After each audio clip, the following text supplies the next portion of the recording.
Today is Friday, November 30th, 2018. My name is Judy Herrera, and I'm in Camarillo, California. It is my honor and pleasure to interview Bill Hawkins on behalf of the Conejo Valley chapter of the Daughters of the American Revolution and the Colonial Dames 17th Century for the Veterans History Project with the Library of Congress. This interview is being recorded by Ed Lynch from Advanta Videography and contains the reflections and memories of the veteran during his time in the Army. This is Bill's story. Bill, you were born in Roxborough, North Carolina to Harold and Missouri Hawkins. You had one younger sister. You attended Hillsborough High School in North Carolina, where you enjoyed typing, chemistry, and other science-based classes. While you were in high school, you had an interesting part-time job. Do you want to pick up with your story there? Part-time jobs, huh? Okay. Well, I did actually have several. One of them was working at the local radio and TV repair shop. And I was, of course, learning.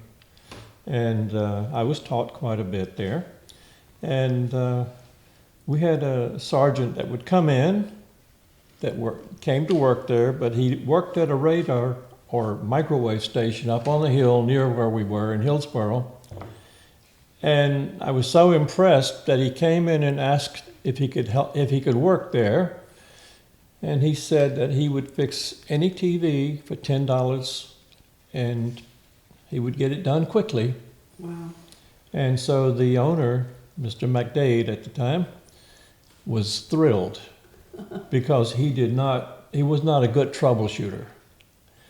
So they took him on, and sure enough, the guy could fix a television no matter what it was in a short time. He gets $10 and he's making some extra money doing a part-time job. And he inspired me quite a bit. Okay. And so I said to myself, at that time, I want to learn electronics. I mean, I'm already interested in it, but I didn't have any theory other than Popular Science magazine. And I did build some kits and things that they put in the magazine. As a matter of fact, one of the first transistors that came out, I said, I got to build one of those. Okay. So I took the schematic with me, visited the local parts store for electrical and electronics, and I showed him the diagram. I said, I need a CK722 transistor. And he says, well, sure, what is that? Right. I said, here it is on the schematic. He says, oh, all right, let me go dig one of those out for you. He came back with a coil, wire wrapped, with 3 leads on it. I said, no, that's not a transistor. Anyway, it was very new at the time, and these old folks, technicians at the TV shops and so on, they didn't know about transistors very much. They were just now starting to sell portable radios, little tiny radio for AM, and they were expensive, like the iPod is or whatever today. And so inspired me to get with the program and try and learn electronics. And so I worked at REA electrification system during the summer months. Well, I should say month, maybe 2. Yeah. 2 times. The work was intense. Digging holes to plant poles in for the power lines. And you don't know what you're going to run into when you're doing that, especially somebody that never did this stuff before. Right. But I was strong. Work was no problem for me until I got to rocks. And they said, here, take this jackhammer, drill a hole in that thing and put this stick of dynamite in it. Oh, my God. And they'd come back and check on me a little while. I said, are you going to light it or do you want me to? Wow. So blow the rock up and pull the pieces out and continue till you can get a pole in it. And so that was a part-time job. And what else did I do? Let's see, no money, but I played at the radio and TV stations down in Durham, North Carolina on Saturdays. And that was fun. Had a lot of fans. Some of the people at high school would record me. Also, I started picking up old Atwater Kent radios. They were the vacuum tube monsters. Everybody in those days had one of those to listen to, I don't know, The Inner Sanctum, Lone Ranger, all kinds of nice radio shows. Yeah. We used to pin our ears to these things because didn't have TV initially. And so I learned that you can take tubes from one, and the same number, of course, try it in the thing until you get it to work. Yeah. And the next worst thing that would go bad in it is an electrolytic capacitor, which you can take out of one if it's good, and put it in another. So I would fix those things up, polish them with a little old English, and sell them. $10 a piece. That's one more thing I forgot to tell you. That I would work part-time also as a kid in the tobacco fields and loading hay, baled hay onto the trailer. Mm. I'd pick worms and suckers and break the blooms off the top, 50 cents an hour for these kind of jobs. So, and it was all very fun to me at the time, and just gave me an appetite to learn more. And as you mentioned in high school, I loved the sciences. I was interested in that. Math, sorry, they never showed me any use for it. Just rote memory, and I don't go that way. Yeah. But I found out later on in life, of course, that math is very important. And also, we did a couple of stage shows in the high school. Mm. I would put up an old TV antenna, stick it out of the window in the auditorium and pretend. And I had my friend at the radio station do a recording. And everybody thought it was live. Oh, gosh, cute. Because he would come on and he said, "So, Bill, go ahead, take it away there in Hillsborough High School." Yeah. And we had some real active people that would get up there and sing and dance. The microphone, by the way, I built it out of an old rack that they have in clothing stores. And you take an old speaker from a radio somebody's thrown out with a transformer on it and just pretend that it's a microphone. Oh. Put a little screen wire over it, tape, works wonderful. Cute.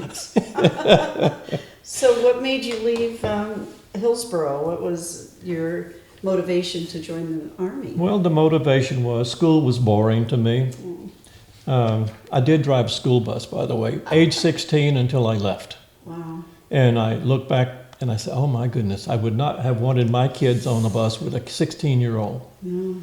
As a matter of fact, I have to, since you mentioned that, I substituted for a girl driver one day, and somebody else took mine and I took hers.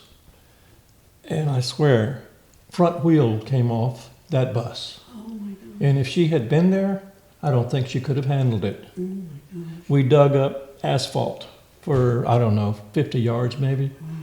Saw the wheel go running down through the field. Mm. Scared the heck out of us.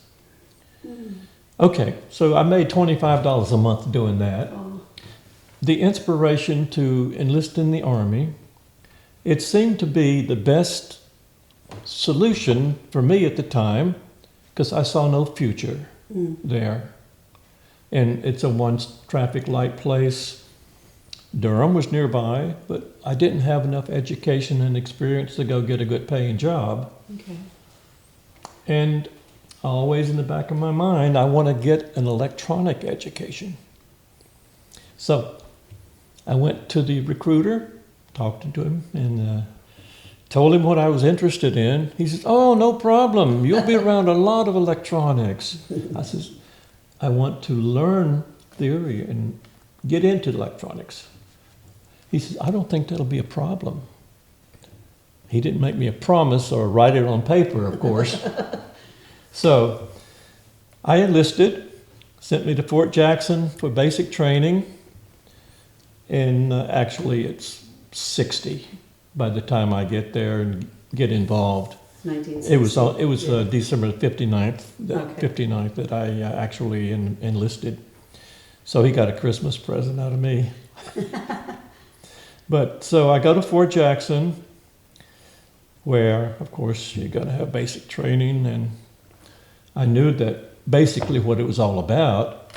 I didn't think it would be so easy and fun, though. Oh. And not many people will say that. No, not at all. So tell us more. So, yeah, basic training to me was easy because I had always worked physically. I was physically involved. And so push-ups and pull-ups and sit-ups were a piece of cake. Good. And as a matter of fact, the drill sergeant would say, the first man that comes up here and gives me 20 pull-ups gets to go to the front of the line for lunch. I'll do it. Okay. And so here we are in basic training, and I'm starting to get the feel of what's going on there. And I find out that people say, don't volunteer for anything. And I said, why? I said, well, I got to try it at least. Why would they ask if they don't need you? So they asked one day, can anybody type? I said, I can. It was one of my best results of going to school, by the way. Learn how to type. So I ended up working in the orderly room while the other guys were out learning to be killers and soldiers and things like that. I did miss a lot of that. I don't regret it. But I would be doing morning reports for the first sergeant and CO and other typing type jobs. And it got me out of a lot of other events.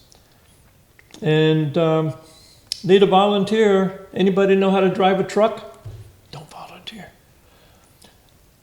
I know how to drive a tractor. Oh, there you go.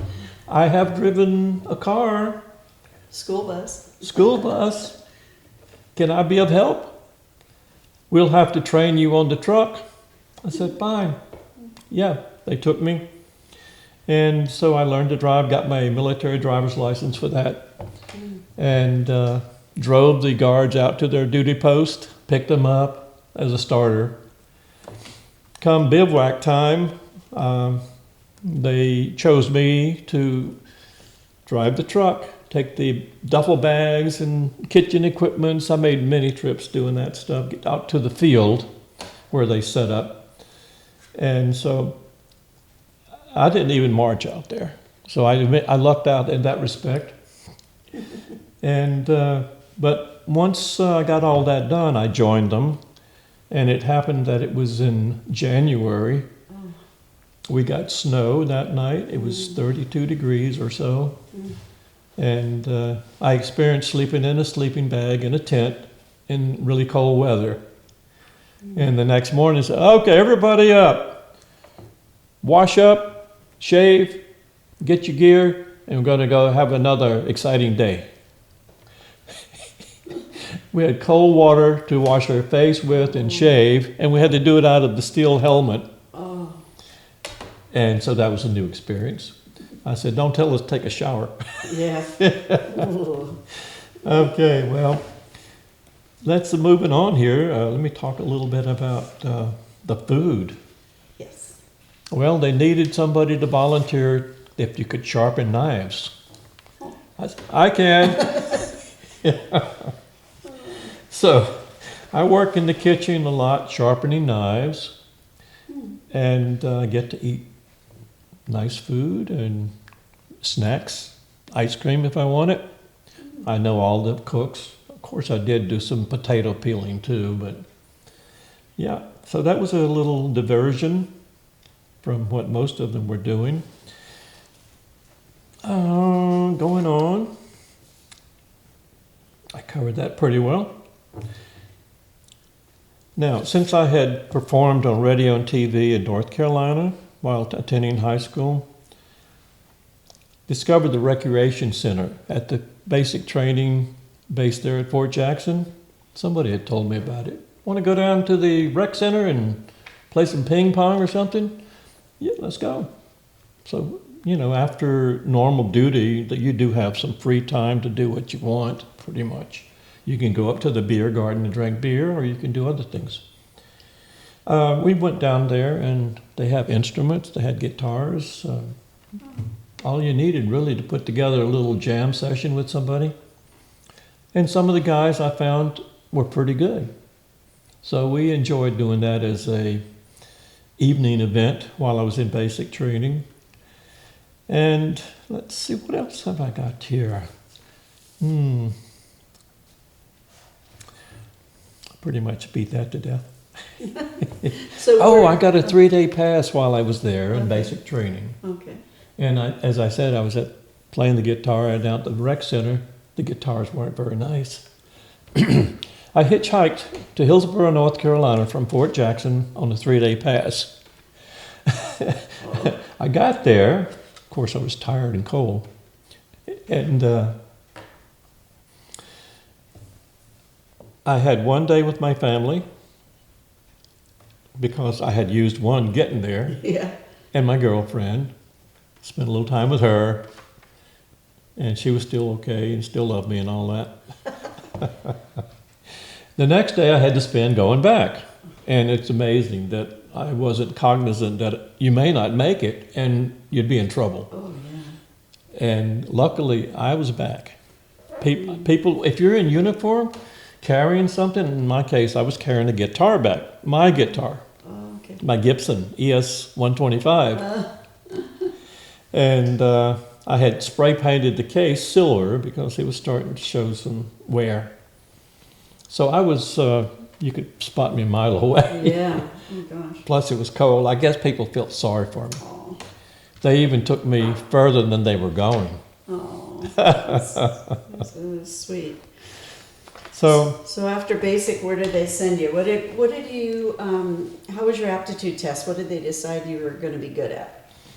Well, I must have did really well on Morse code and typing. Of course.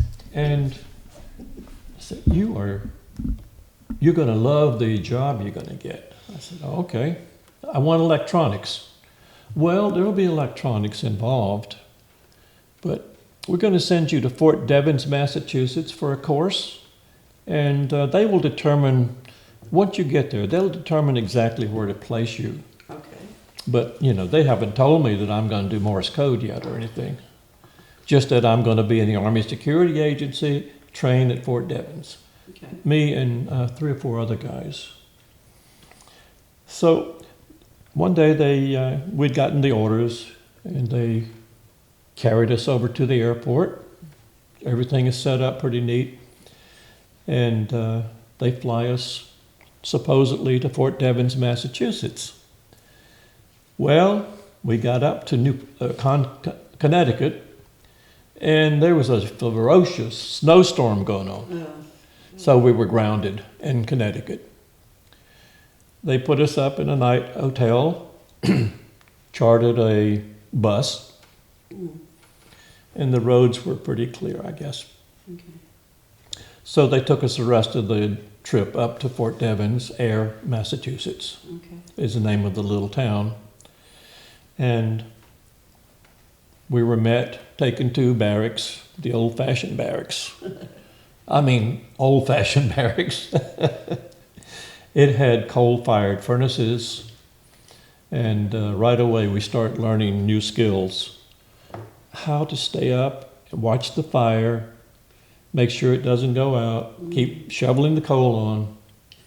And then they have a duty for someone to spend all night on fire duty. 4 hours. Yeah, 4-hour shifts for guard duty, just as a fire guard, in case something breaks out. And the other skill that they taught us pretty much right away was kitchen police. That's another guard duty, is that what that is? You'll find out, you're due for it. So I go along with the rest of the crew that's going to be doing kitchen police, and found out that the people that work in the kitchen are meaner than the drill sergeants at Fort Jackson. Wow. Clean those pots, clean those pans, clean up that mess, drive you crazy. Wow. So we learned about that.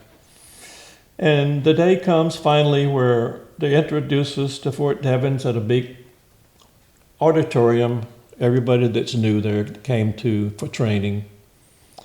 And we find out that we had been, well, I'd been selected for the 058 MOS, Military Occupational Specialty, they call it, which is a Morse code operator. Oh, okay. And I said, well, that is kind of electronics. I used to listen to it on shortwave, but I wasn't good at copying it or anything. Yeah. But I learned. Now, it was such a crazy job that some people couldn't handle it. You're sitting with what they called a mill typewriter. Okay. It's nothing but a typewriter. But you take 5-letter groups of Morse code and type it and shift it over, another 5-letter group, another 5-letter group, and until they give you a break. Oh, wow. And it was hard to put up with that for me. I like hands-on doing things rather than typing. Yeah, stimulating your brain. But several guys, while I was there, became so frustrated and angry, they didn't like it either. Mm-hmm. They picked up the typewriter, threw it on the floor. Oh, boy. And I said, well, I don't want to get to that point. So I went and talked to them in the course management and told them I really can't do this unending as a job while I'm in the service. I need to have something, another course, something to do with electronics, as close as you can get here. And they said, well, we have 059, that is a teletype intercept operator. So they explained it to me. And I said, well, you know, I used to listen to those signals on shortwave radio with the old Atwater Kents and wonder, what is all this noise? Okay. And it turns out that all those sounds that you get on the radio are useful information to somebody. And although you can't decipher it by ear, there is equipment that can. Okay.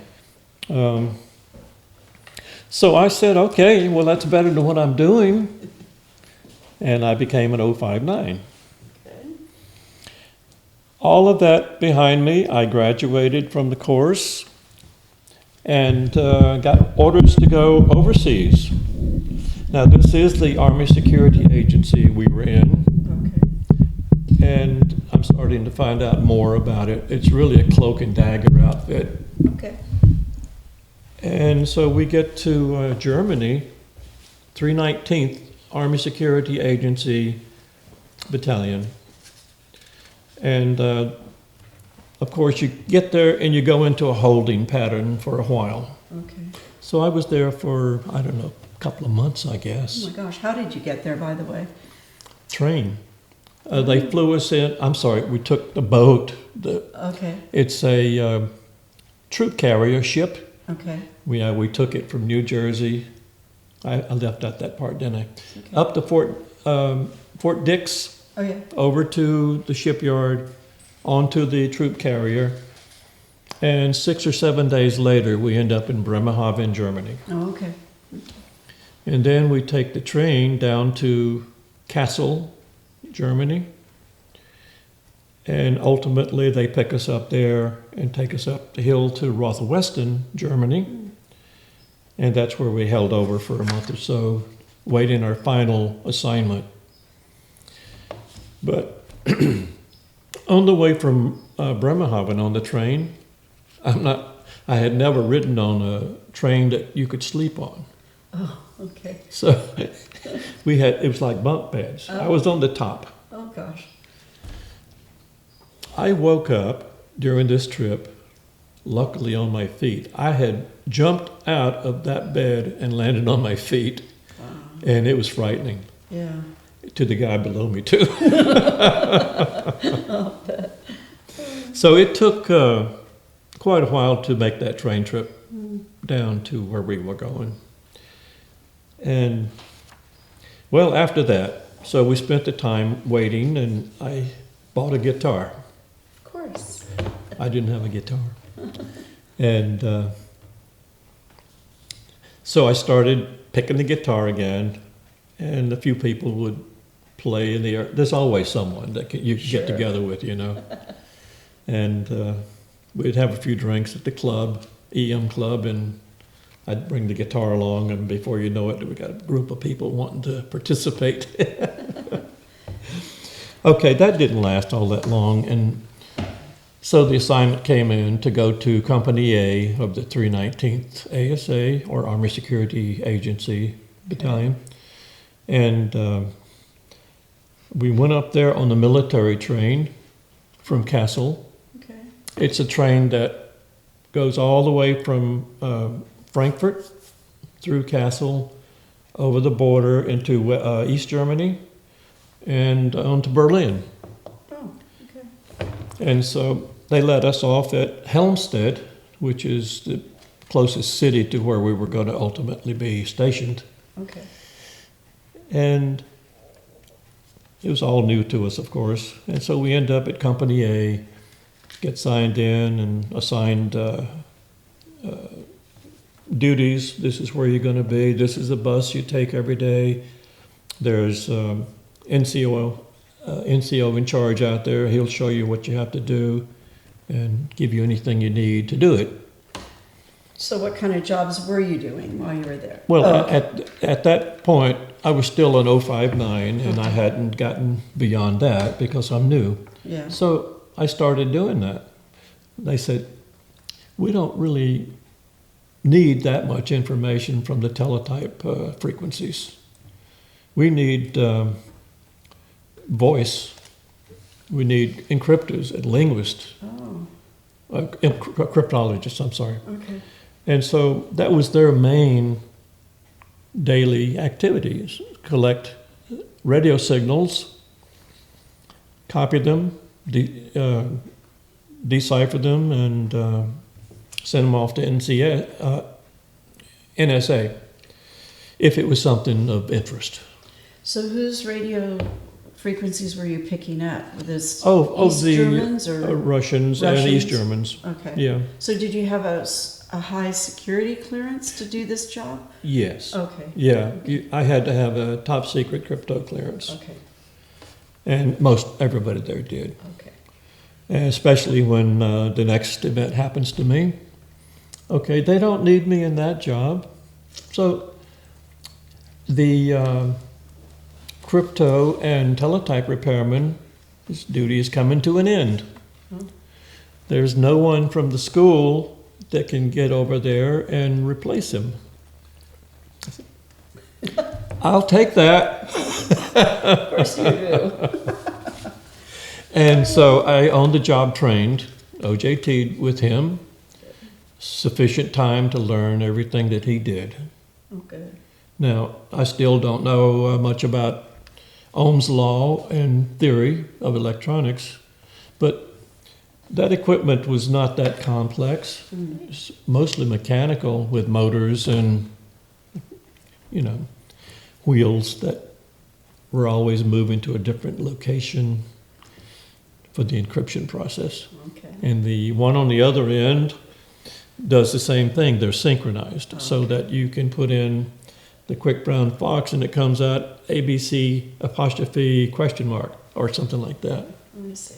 To anybody that would monitor it. But down there it comes out the quick brown fox. Okay, and it was secure enough that you could do top secret and crypto information over the telephone lines. We went through the German telephone system, and wherever it went after that, I don't think they had satellites at that time, but probably cable under the sea to get back to NSA, I imagine. And so I became the new crypto teletype repairman. And got E4. Okay, good. Specialist E4 Hawkins. Yay. And I did that for quite a while. They thought I did such a good job, they made me a specialist E5 with ProPay. There you go. $75 extra a month with that ProPay. Okay. So off-duty time, what were you doing? Okay. While I was at Company A, ASA, we did have off-duty time. And they had a bus, a military bus, that traveled to Helmstedt 2 or 3 times a day. Last call would be like at 12 o'clock at night. Okay. Well, I had that guitar, and I said, let me go down and check this place out. And I had already heard that the Florida bar was the place to go for younger folks. And I associate that thing with McDonald's. Oh, okay. They've got food, not hamburgers, but you know what's popular in Germany. Mm-hmm. I'm going to try and go there, but they didn't have alcoholic beverages. Okay. And all of the kids, I call them kids, I was the same age as most of them, spoke English. Oh, wow. It was amazing. Mm. So they really do a good job of teaching English there to the kids. And they see the guitar and they say, who's this weirdo? I'm sure. No. But when they ask, I said, yeah, would you play some American music for us? Oh. Sure. And it turns out this one fellow that comes in was also a musician. He played the accordion and the piano. Nice. And he spoke English perfectly. Mm. His name was Dieter. He said, we need to talk and get together and play. I said, name it. Yeah. Any evening, especially on weekends, and if I can get there. Yeah. And we started jamming together with a few of his friends, the guitar player, drummer, bass, and Dieter on the piano or accordion. Mm. And I did the up front singing and lead guitar and so on. And I did a lot of the old rock and roll and pop songs. And we got a job. Before you know it, we had work. We would work at the auditoriums where the teenagers would go and have their dances. They dress up for these things. And it's a big deal. Mm. And we made a little money doing that. It was that's when 3 marks to $1, I think. So that was pretty good. We made it would be $50 each of us in the band that would get that. Oh, wow. Okay. It worked out really well, and they used to paste posters all over the town about this event. And got a job doing the MP detachment. Okay. At Fort Devens, at Helmstedt. I didn't know that they had a military unit there until I got out and explored a little bit. And I went in and asked them, I said, you guys ever have bands here on Saturday nights? He says, well, we're always looking for something, but we haven't found anything that would please the kids, the guys. Yeah. I said, well, let us come in for an audition. You might like us. Mm. So we got a job. Oh, Saturday nights, once again, $50 a person a night. And every Saturday night, wow. for the longest time, up until I got married. Oh, okay. Oops. Well, it just became less, Yeah. you know. I was going to ask you that. So how are you keeping in contact with mom and dad back home or family or whatever? Let's say iPhone? Oh, no, it wasn't. No, right? No iPhone. No, strictly with in the mail. In the mail. Okay, Yeah. writing home. Yeah. It's slow, but as a matter of fact, excuse me, I wrote my mother telling her, I want that Gibson guitar and amplifier sent over to me. If you will, I'll pay for it, get it packed up and sent over to me. She says, I'm sorry, I sold that guitar. She says, oh, you didn't? Oh. She says, got $50 for it? I said, oh, no. Well, I knew they needed the money, so I didn't make a big deal of it. I says, do you still have the amplifier? She says, yeah. I said, could you send it over to me? Oh. Now, this this takes a week or more for letters to come and go. Right. And eventually the amplifier showed up. Okay. So much better sound, because I was playing through a little tiny thing that one of the guys had, and it just had no body. So I was very happy to get that. Okay, so after making the Specialist E5 and getting pro pay, and I'm doing a band, I said, I really would like to have a car. So I bought this old Mercedes from a departing lieutenant, second lieutenant. $50. Oh. Yeah, something that was very peculiar about the car. It was clean, neat, worked great until freezing weather came. And now I didn't go to the marriage thing yet, but I was married at this point and staying with her parents, Okay. off base. Oh. And I kept the car inside. They have walls around their little homes, some of them, because they're out in the boonies, and it was an old farm probably. Got a place for hay, outdoor toilets, and a little shed. I put my car under there.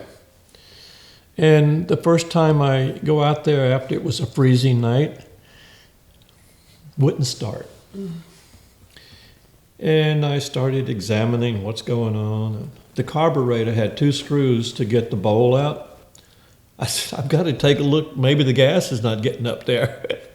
So I took the bowl off the carburetor. It's very simple cars then. And it was full of ice. Oh. Dumped it out, shook it out, whatever. Put it back on. I saw you could hear it. The gas was starting to get there. Finally got it started. So I said, I'm going to have to do something better than this, because I have to get to work with this thing. They're not going to pick me up. Yeah, right. I could have walked 2 miles. I swear how close I was to where I was working. Okay. But so I ended up, not long after that, I bought a Volkswagen from a departing person. Okay. His name was Raleigh Byers. He became a warrant officer afterwards. Stayed in touch with him for a while. Oh. But nice Volkswagen. Very few miles on it. So, but that was an experience. And what was I going to go after that? Let's see. I did want to mention that the old Mercedes was exactly like the World War II Hitler cars. Oh, okay. If you've seen a movie, Yeah. you know what they look like. Yeah. Nice. Okay, we're past that. Now, so all of this kept going on for the time I was there. I got married a year before I was going to go back to the States.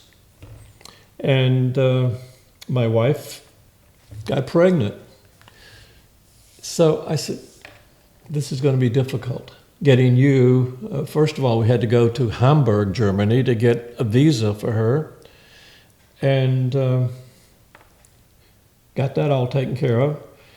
And then I said, with the child, that's going to be too young to travel. Mm-hmm. So I put in for a 6-month extension to stay there and got it.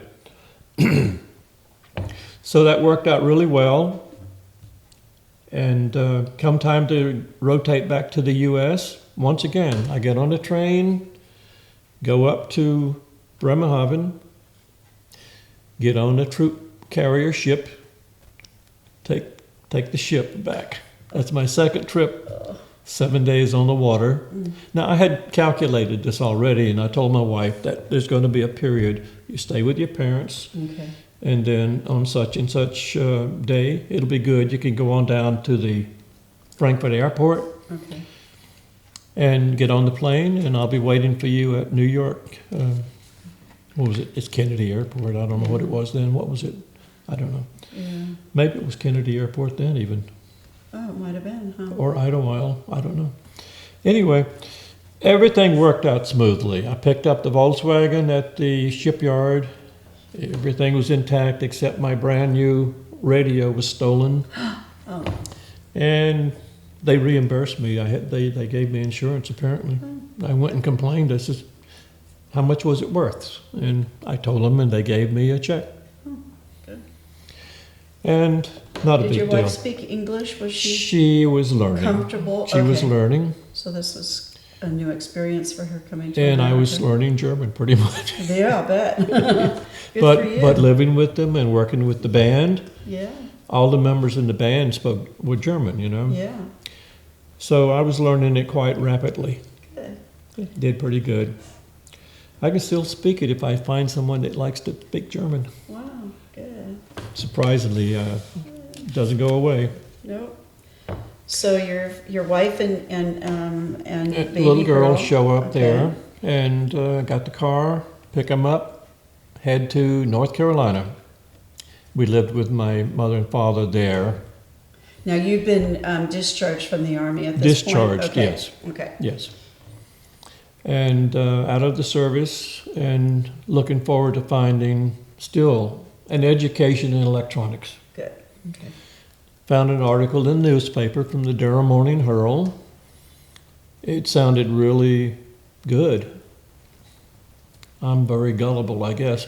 At the time. At the time. It sounded exactly like what I wanted. It was a technical school. They teach you electronics, theory, and find you a job when you get there, and an apartment to live in. Wow. And they take care of that for you. Sure. Hooked up the U-Haul to my Volkswagen. Oh. They had bumper attachments for dragging trailers back then. They may still have it, I don't know.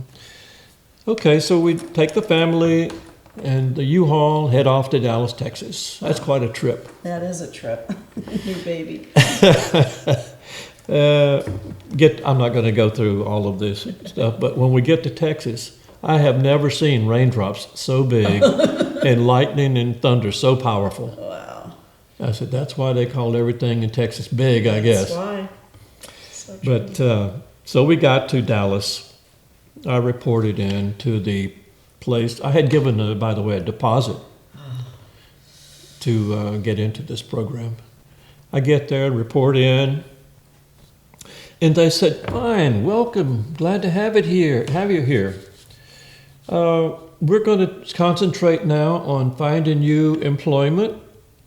Well, of course, you need a place to live probably first.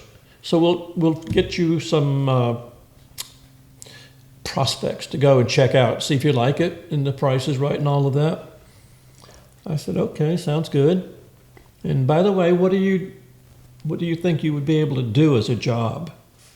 I says, "Well, I'm pretty good at most anything, hands-on electric, something with the hands, electronic.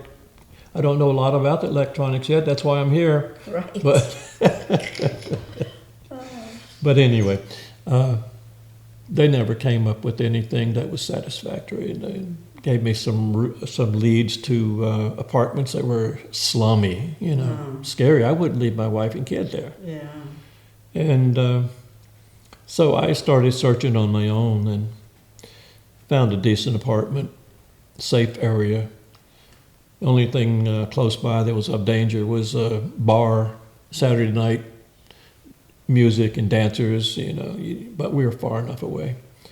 So we got the apartment, and I got a job, believe it or not, at Archinal Photoelectric in Dallas, Texas, doing warranty repairs on projectors and tape recorders, Okay. tape machines. And there's nothing really much complicated about them, I found out. Good. I mean, I'm learning as I go. Right. Yeah. You're picking. But you look at it and you see, how they work. So all you have to do is keep them doing it. And I was pretty good at it. The owner was really happy with me. But when I decided that, I'm not making enough money here, I was getting $75, I think, a week for a wife, kid, and apartment cost, and car, gas, and insurance, and all of those things. And we did get some furniture on credit. Yeah.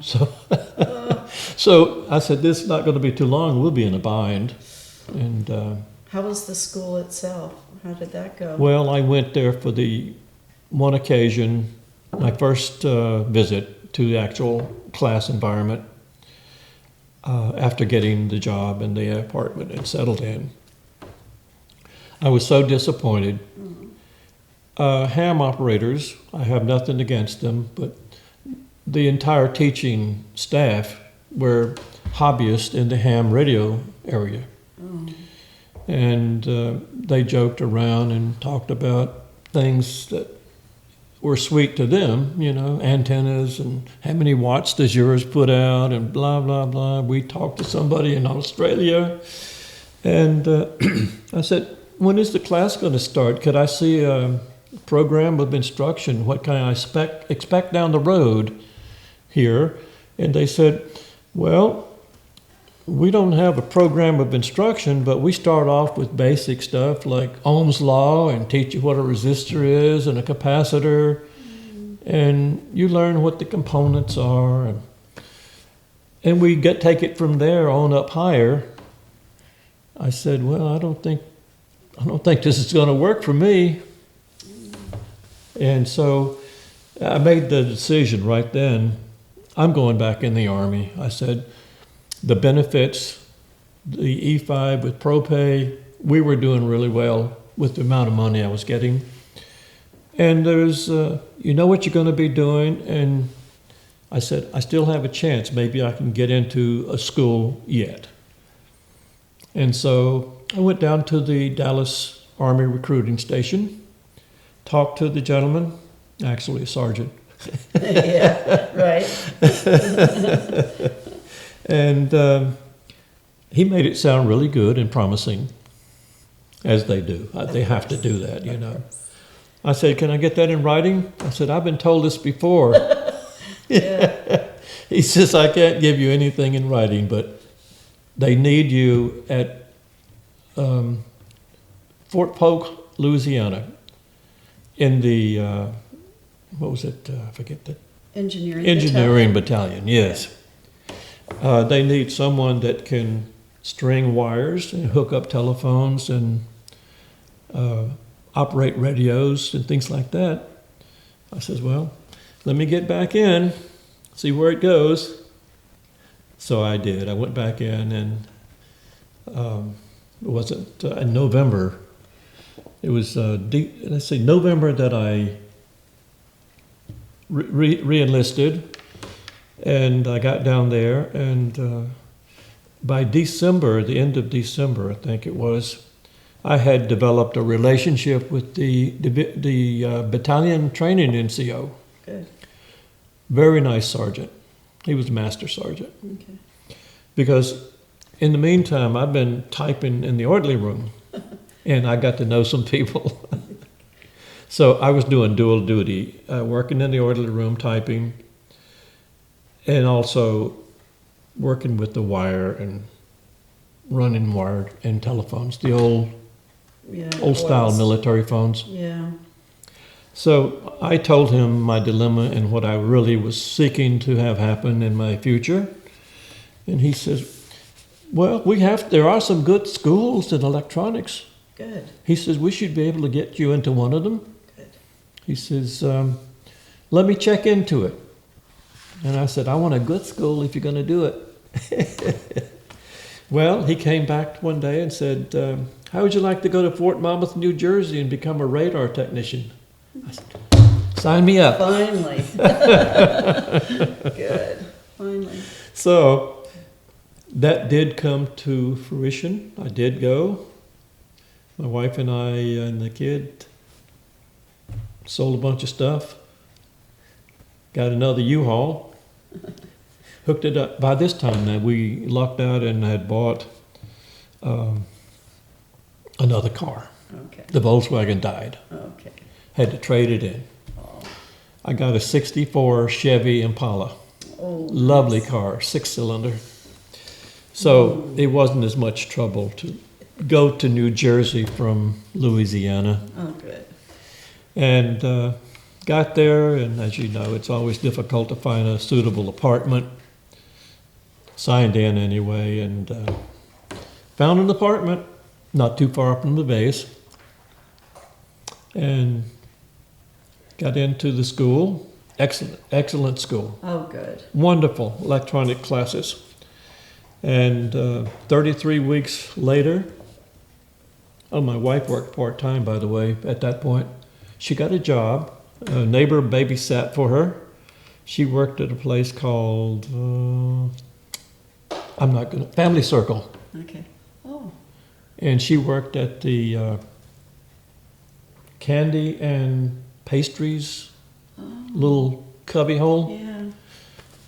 And so she started learning English even more so now, watching TV and hearing the commercials Yeah.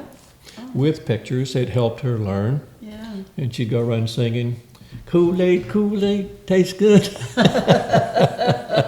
Oh. But she learned that she could get along doing that job Good. Yeah. because you have to point, and she knew money by now. Yeah. Yeah. Oh, yeah. And people were very patient with her, and she got better and better. Oh, good. And so 33 weeks later, though, Wow. let's see. You get assigned to Fort Riley? Fort Riley, in Kansas. Kansas. Yes. So now we're at December 1964. That's it. Okay. Yes. So now what are you doing? Okay. Well, we struggled with a trip to Fort Riley, Kansas. Get an apartment with a lady, lived alone, had this huge old house. We had the top floor, and very adequate and reasonable. Good. So you're assigned to the 1st Infantry First Division? Infantry Division, I go over there, and of course, that's the first thing you do is check in. Okay. And then you Okay. go and look for the place to live. Okay. And yes, they say, welcome to the Big Red One. Okay, Big Red One. Yeah, First Infantry Division.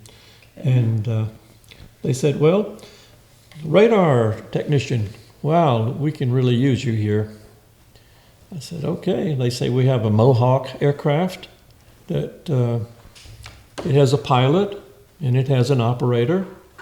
And this system is called SLAR, Side-Looking Radar Infrared System. And it's quite a major job for the operator. The pilot just gets you there and brings you back, pretty Okay. much, and stays away from dangerous gunfire. So come to find out after OJTing in that, because I had never seen or heard of that thing before. Right. So I worked with a couple of guys that had been to school. Okay. But so I pretty soon knew pretty much everything that I needed to know to operate that and troubleshoot it, because you've got troubleshooting charts and things. If it doesn't do this, then go here. Okay. And it becomes easy with good documentation. Good. Okay. So I did that, and I don't remember how long it took, but the fellow that was in charge of the avionics repair shop, he wanted to become an operator in the Mohawk, and they allowed him to do that. Okay. He took the job as an operator on the Mohawk aircraft. And at this point, I became very suspicious and started hearing little rumors. We're preparing to go to Vietnam. Okay. It became clear. So I took the job as the avionics supervisor, if you will. I was a specialist E5, but still you're supervising 3 other guys. Yeah. Somebody has to take the blame. Yeah. And so we did that until, I have to remember that trying to get manuals for new radios in these helicopters, new FM radios, beautiful, worked great.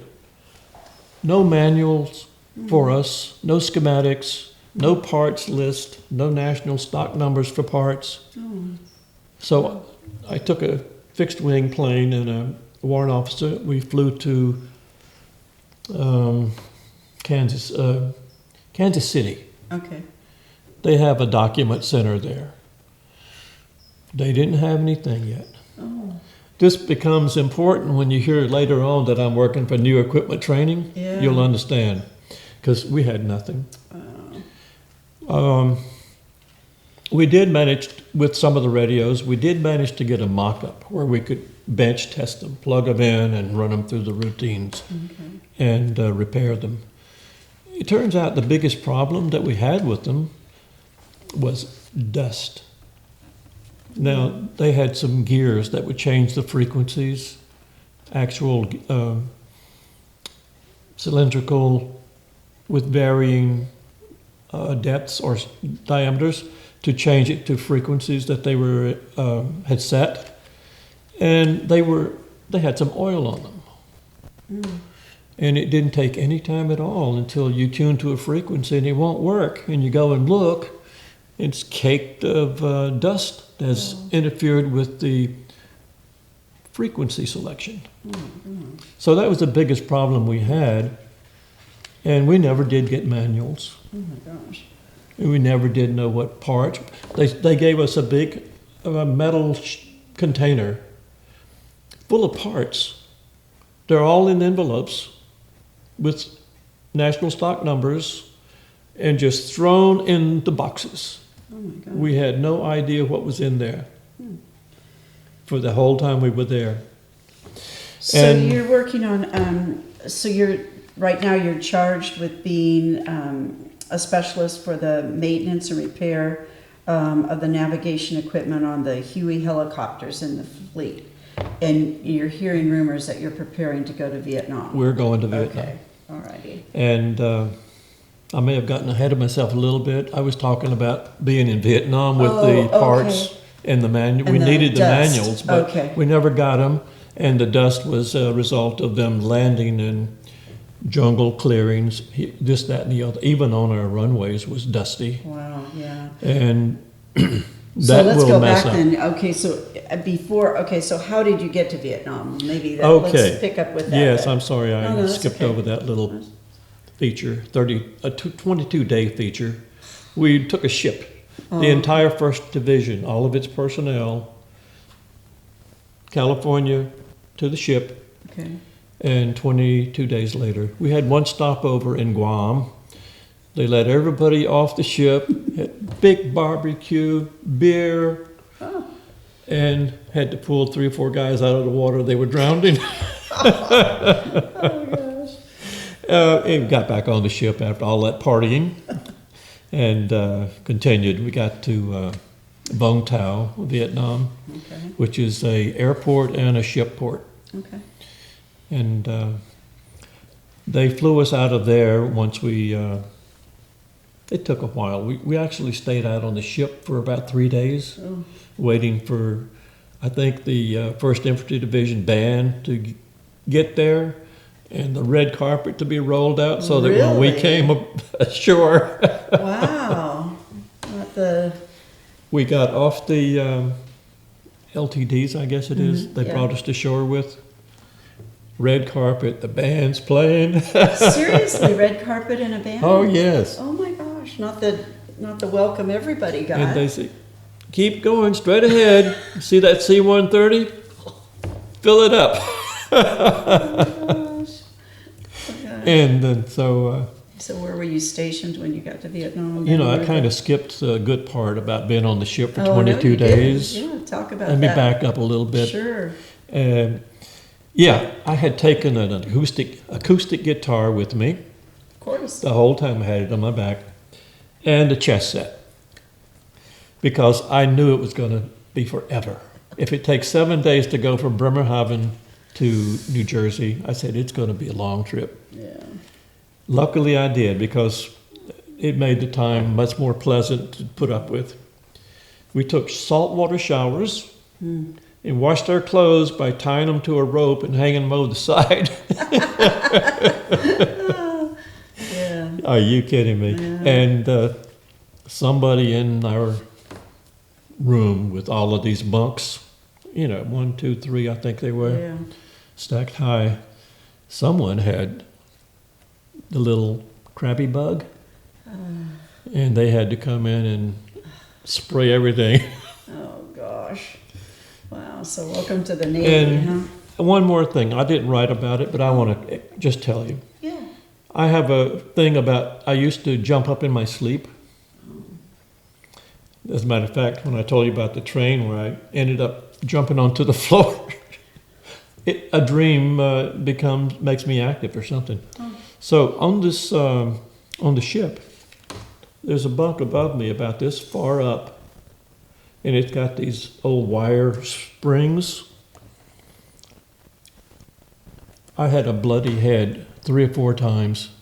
They finally said, take this pillow and these straps and mount it up there.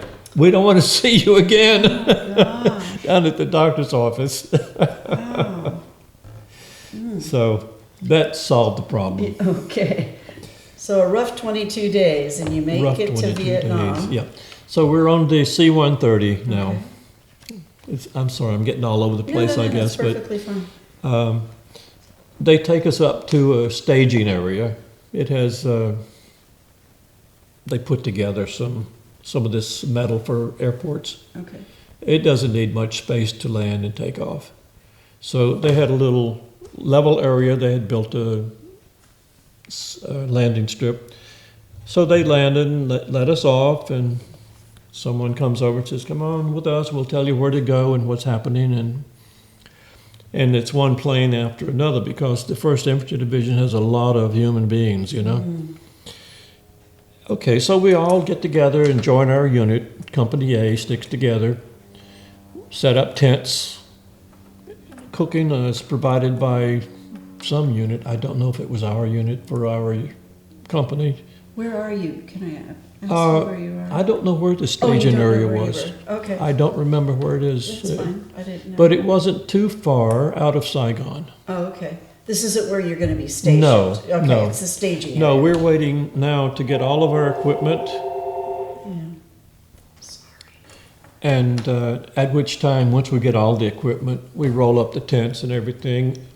And we already have driver assignments. I drove my van. And another one of my guys drove. And we get in a convoy and follow the leader with helicopter, gunships, and so on running cover for us. It was a huge convoy. Okay. We hadn't talked about your training as far as using weapons. I'm sure in boot camp and whatever, did you want to now mention? Well, sure. I'll mention that. What rifle you had? We are soldiers first. Exactly, right. And everybody knows how to use a gun or rifle or pistol, depending on your rank and your status. You can carry a pistol, 45.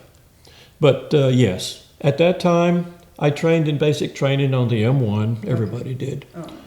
And we get to Vietnam, we use the M14. With 2 clips taped together so you can clip it and turn it over and clip it again with another round of bullets. Never had to use them, luckily. Okay, good.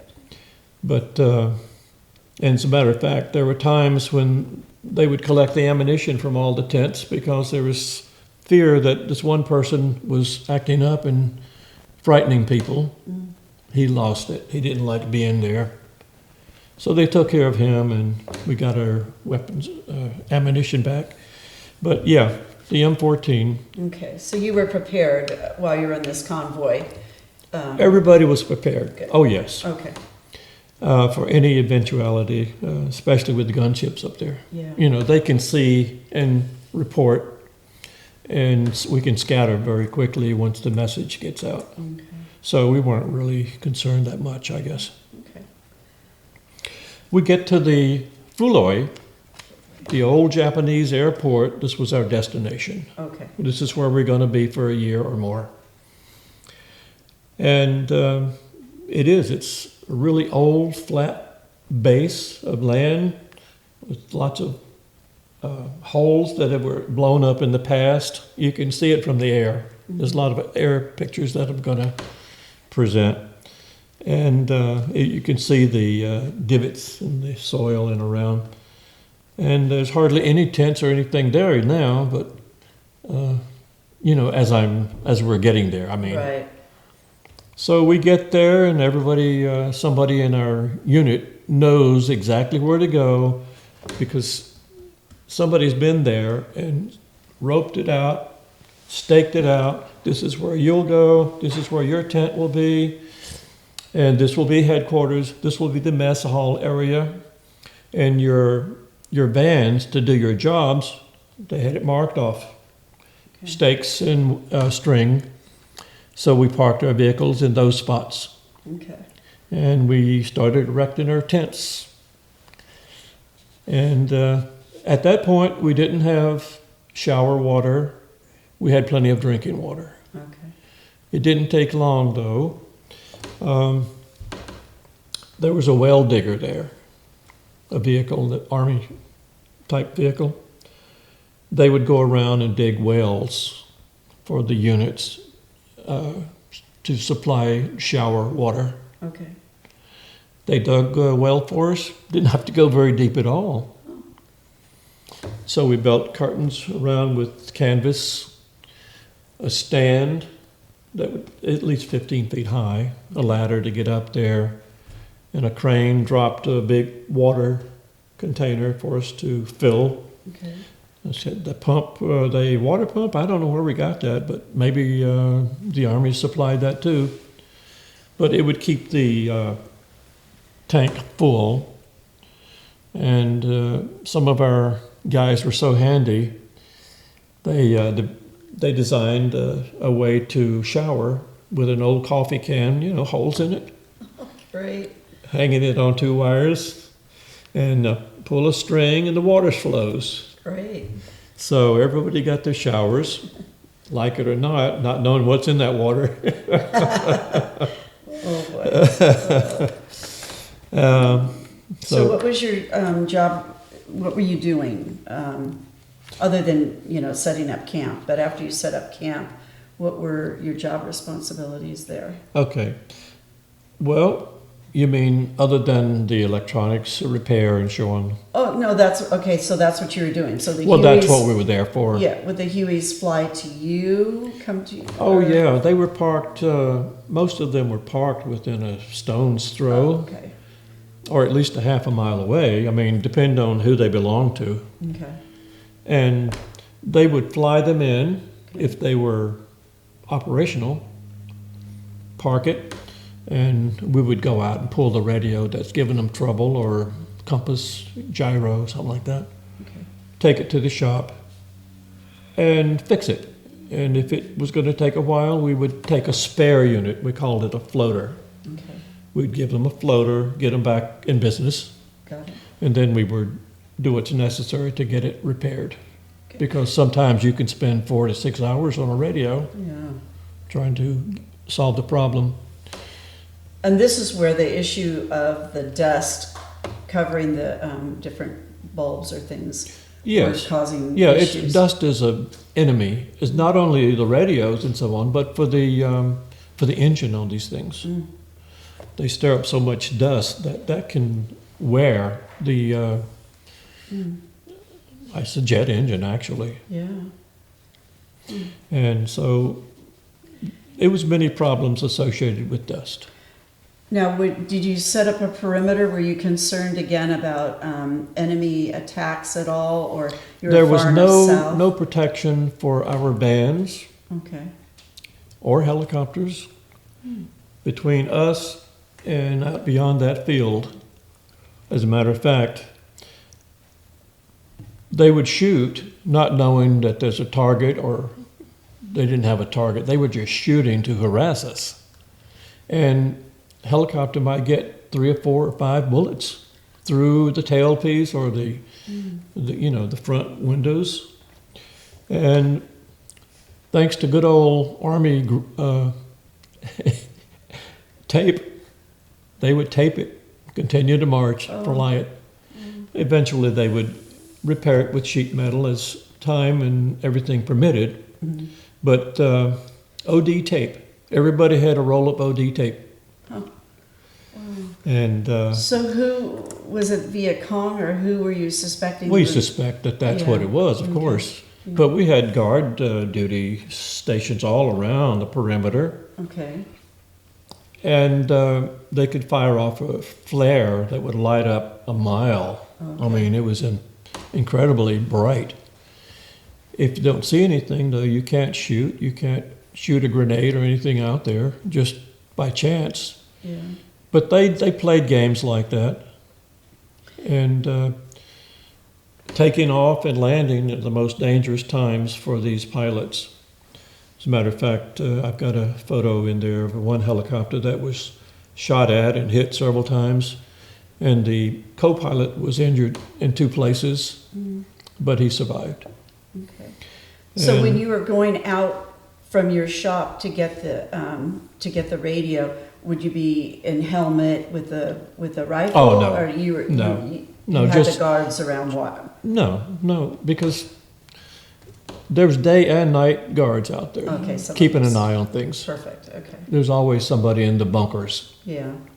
So you felt safe doing that. You forget that you're there in a hostile zone pretty soon, because we never had anything really scary except short rounds leaving division artillery going over us, and some of them would explode prematurely, and everybody would head for the sandbag area outside our tent, you know. Yeah. Because there was a place you could dive in and lay down and be safe. Yeah. But that only happened 3 or 4 times. Okay. And so, but otherwise, we would be at the shop every day working on equipment. And at night, I like to stay involved and have fun. So I designed or modified test equipment to give me FM radio frequency transmission. Got an old R292 radio antenna, put it up on a pole with guy wires, ran the cable in, did a test, took a Jeep with a portable radio, FM radio out. How far can we get this signal? Just letting the tape run, you know, through it so we could identify it. So we got out all the way to the edge of the perimeter at the entrance to the place and over to division artillery. We're getting a good signal. So we start doing a little show every night, 2-hour show, playing music that I had on the tape recorder, which I bought at the BX down there. Okay. Got it cooking really good, and we didn't know if anybody was listening or not. So one of us would walk around the tent area. Everybody had radios. See if anybody was picking up our station. Right. And sure enough, yeah, there's 4 or 5 people initially picking it up, listening. And it wasn't long. It got more popular. And we would talk about stupid things. I mean, and the music, I had bought tapes down at the BX Okay. in Saigon. So we had lots of different music. And of course, you can't on demand play a request for something because on a tape reel, you can't do that. Yeah. And it's not like iTunes. Yeah, right. So, but Division Artillery contacted us. The sergeant came over, looked us up, and said, "You know what? We got a lot of people listening to you over there, but they want to call and make requests. Can we put a telephone in here?" It was a wire and the old phone, you know. Yeah. I says, "I don't know why you would, because we cannot play a song on the spur of the moment." He says, "You can make them feel so much better just to request. Just listen to them, and if you do run across it, play it one night. And remember their name." Yeah. Just hearing their name is special. So we tried that for a while, and you know, now you've got a responsibility. So it bites you. But in the process of the 2-hour shows at night, sometimes the B-52s are on their way to a mission, and you know, they're way up there, but signals go further when you go up than they do when you're trying to go through trees and tents and things. Right. So they'd come on the emergency frequency, which we always had going. "I don't know who you are down there, but you sure make me feel at home. Oh, I love that country music when you playing that when I go by." that's great. That's great. So we got a kick out of that. That happened 2 or 3 times. I don't know where they were going, but I know what they do. Yeah. And a fellow by the name of Pearl, he was an E4 that worked with me. He was a real ham. We'd get to talking and making jokes and telling stories. And he said, yeah, today I went for a ride in a helicopter and the pilot really scared me. I thought we were going to crash. He says, why? All of a sudden, we're headed toward the ground and it sounds like the engine shut off. He says, well, what happened? Well, got close to the ground. I just knew we were going to crash. He pulled back on the stick. The engine roared up and the prop changed and started floating. They call that auto rotation. They have to practice it. I didn't know it. I didn't know what was going on. No, I wouldn't either. Yeah, I used to take the helicopter and the warrant officer, we would fly to Vung Tau for any parts or equipment that we needed. The equipment that we used for testing sometimes would go on the blink. Okay. And that has to be repaired by certified people that have studied it and know how to do it. And besides that, it has to be tested for accuracy with other equipment. So once in a while I would have to go down there, and that's a dangerous path because they follow the Saigon River. You can see it for miles once you're up in the air. And we were doing 250 miles an hour, I guess, with the helicopter. So it takes, I guess, a couple of hours to get there. And helicopters have been shot down or wounded at least while they take that trip. So, as a matter of fact, I remember the warrant officer said, "You want to fly this thing?" I said, "Sure." But you hang on to it. Don't you give it to me alone. Yeah. He said, "Go ahead, take the stick, and I'll tell you what you have to do and what happened and what your feet should be doing. You always keep the tail of the helicopter behind you with your feet, because that little rotor is what gives you movement in those directions." Okay. And he says, "You just keep it steady. Watch this instrument for elevation. Watch this instrument for speed." Oh gosh. And I said, "That's a piece of cake." He said, "See, I told you so." He wasn't even holding on to the stick. My gosh. Well, for your own safety around the perimeter of your encampment, how do they keep the foliage down? You know about Agent Orange, I'm sure. Yes. Well, that field that I told you that goes way out there, and you don't know who's out there because you can't see them at the edge. There's vegetation for them to hide in, but they can certainly shoot. Well, they sprayed it whenever the vegetation became a problem with Agent Orange. Okay. There was another name for it, of course, technical name. All around the perimeter of this place, and if it's a windy day, you got a dose. And most people got a dose from Fuloy. Okay. I've looked it up on the internet, and it's pretty well known that if you served at Fuloy and at that air base, you probably got a dose of Agent Orange. It may not show up right away, but down the road, it will show up. It did with me. Okay. I was retired from the Army, actually. I had symptoms, but, the doctors weren't able to identify it. Right. I had high blood pressure and chest pains, like somebody's pulling your hair out. Mm-hmm. It's actually angina, I found out. Mm-hmm. But by then I needed a real cardiologist. Okay. And so I took medications and exercised and ate right. And in 2006, okay, I had bypass surgery. I think it was 4 vessels had to be bypassed. okay, And then not long after that, I had prostate cancer. And I chose, after doing a lot of research, to use proton radiation. They can focus the radiation exactly where they want it. They build a bed for you that fits you perfectly. Once you're in it, they can always shoot the radiation. They used X-rays too. They can shoot the spot they want it to go, and it doesn't destroy other tissue. It destroys only the cancer area. Perfect.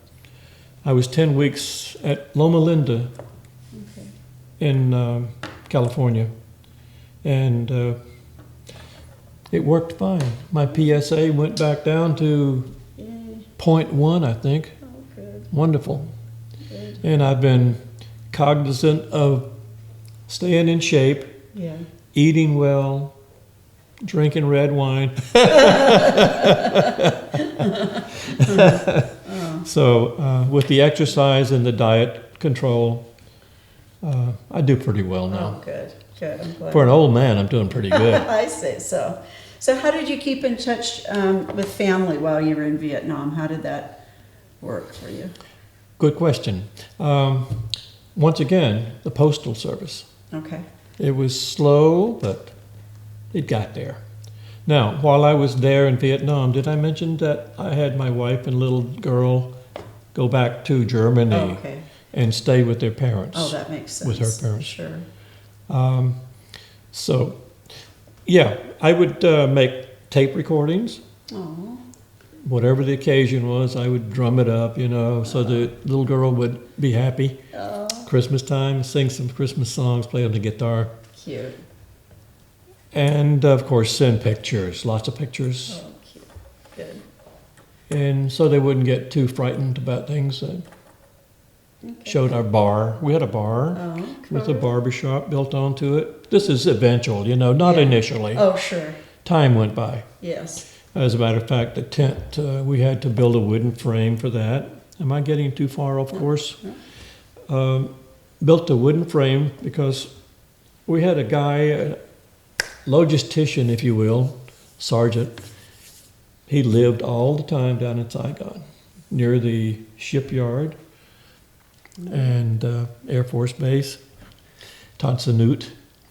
And his duty was to get wood, plywood, 2x4s, sheet metal, aluminum, and get it up to us. Yeah. He's actually borrowing stuff. So we build plywood floors. Oh, good. We build a frame to put the tent on, and we had some rafters, of course, going across to each side. It would withstand a storm, I'm sure, a hurricane. And then we put the sheet metal in the ceiling to give us insulation from the day's heat and so on. Right. And we had, by this time also, he got us a 100-watt generator, diesel generator. And using that, we had electricity to all the tent areas and to all of the equipment shops. Oh, good.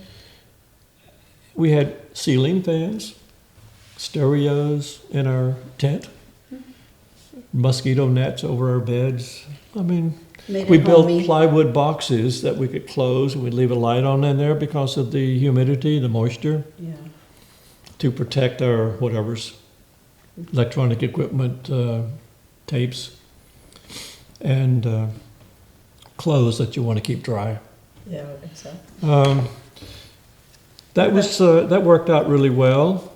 He did a good job. I used to visit him when I'd go down there because he knew everything about Saigon. Oh, good. So what about the food? You want to, The food. while you're in Saigon, talk about the food? Sure. The food was lousy in Vietnam at our kitchen. Okay. But we had to eat.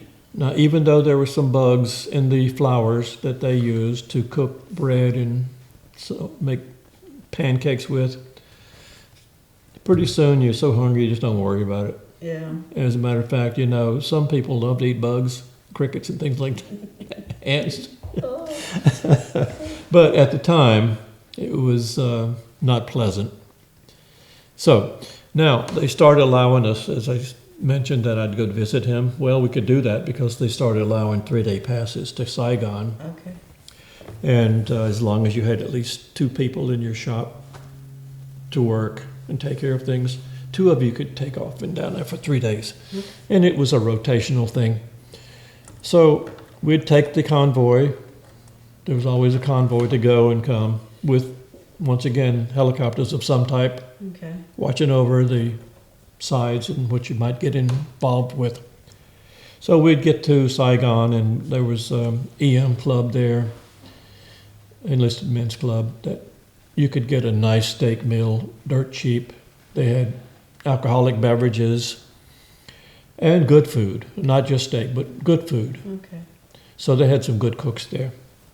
And not only that, when we went down there, we would take a list from our friends that want us to bring back something. Okay.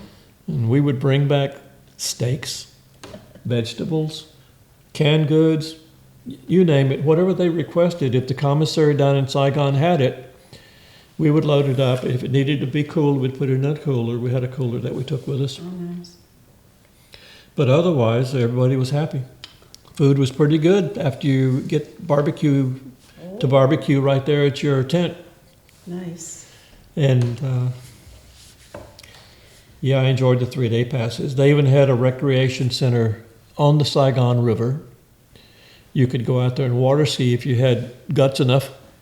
Wow. Well, I was stupid enough. Okay. I tried it and I enjoyed the water skiing, Yeah. but once you fall off, I realize now what the salt shakers on the tables were. Because you come out of there with 20 to 30 leeches. Oh. You don't have to be in there very long. Oh. Mm. And I was amazed. You put salt on them and they immediately let go. Okay. And you just throw them back in the water. Oh, boy. So And- you did your 12 months in Vietnam, and then what did they have you do? Well, 12 months snuck up on me. Okay. It was in September. You know, most of us had everything in our duffel bag anyway to keep it in touch easily, but we couldn't keep it in the enclosure. It's too big. Well, I had a lot of my clothes up in there, and even though I had gone ahead and shipped the big stuff, the tape recorder, my guitar, and things like that. No, I didn't ship the guitar. I sold it. I sold the guitar and the amplifier, which was an old jukebox amplifier. Okay. That huge thing that I had put in my van before we shipped out of Fort Riley. I had an air conditioner, my guitar, and the amplifier inside the shop. And they welded all of the doors closed before they shipped them to Vietnam. So I knew that was going to happen. They told us, anything you think you're going to need, put it in the van. They're going to weld the doors closed. And so that's what happened. So we get there and we we break them out and get the doors open. But anyway, so I had that equipment to worry with. The first sergeant bought my amplifier for his stereo system. It had a lot of bass and range, you know. Okay. And the guitar was easy to sell. I mean, Yeah. I didn't sell it for much money. It was an old Montgomery Ward guitar, electric guitar. It wasn't expensive, but had a lot of fun with it. And So they sent you. so one day, sergeant comes over to the van where I'm working. He says, "Are you ready to go home or not?" I said, "What do you mean? Is it that time?" He says, "You got 20 minutes to get on this truck with all your stuff that you're going to take with you on the plane." And he says, "Make sure you've got a Class A uniform and your hat and shoes ready to wear." Wow. So I got that all done in a short order and had it in a hand-carrying type bag.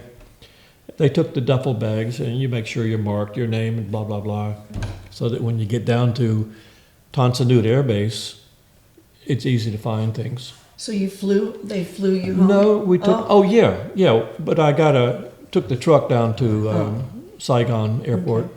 Tan Son Nhut. Yes, we were there for 2 days, and finally our airplane is ready to go, and our numbers come up. I've got a photo of us in line waiting. And we get on the Pan Am plane, take off, and they almost go straight up, because if you keep it too low as you're leaving, you're a target for small arms and things like that. So I don't know how they do it, but the runway is pretty long. And when they move off the runway, it's climb. Wow. And it was a new experience for all of us. Yeah. So so your wife and little girl had to rendezvous with you from Germany, or where did they send you back to? Let me tell you how that worked out. Yeah, tell me. Okay, well, I knew that I was going to be leaving in September. Okay. And they had to come back early.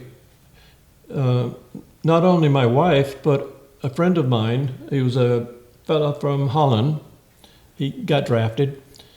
His wife had gone back to Holland while he was over there in Vietnam, just as I did, sent my wife back to her parents in Germany. So both of them needed to get back before the visas ran out. I think that's what it was all about. Oh, okay. And they stayed with my mother and father in North Carolina. Oh, okay, perfect. And it worked out really well, because they really were a big help to my mother and father. And she and her husband gave my mother and father some money for taking care of it. Oh, nice. Okay. And of course, I was always sending checks to my wife. Right. And that worked out really well. So I got there, bought a Mustang. So is there? You went to North Carolina. Where did the Army send you? Or Well, first of all, I leave Vietnam and I fly into California. okay. I take another plane going to hopefully North Carolina. But in the process of going to where I thought I was going, I was asleep at one of the stops. And I didn't have ear problems for that one, but for the, no, I'm sorry, I did have a horrible earache. Oh. As a matter of fact, the stewardess said, "You've been screaming." I said, "Oh my goodness, the pain is outrageous." And because if you're asleep, you can't adjust. Off your ears. Yes. Oh. And so I got over that, and I tried to walk, and everything is, like the earth's moving. Right. And I find out I'm at the wrong airport. I got off at the wrong place. Bless your heart. So I had to make some connections to go back to Greensboro. Okay, Greensboro. Okay, so you're back in North Carolina? Back in North Carolina, finally. Good. And forget how I got from the airport home. I must have hitchhiked. I don't know. Gosh. But anyway, opportunity, I went car shopping, and I wanted a GTO when I left Vietnam, but they were too expensive. So I settled for a Mustang.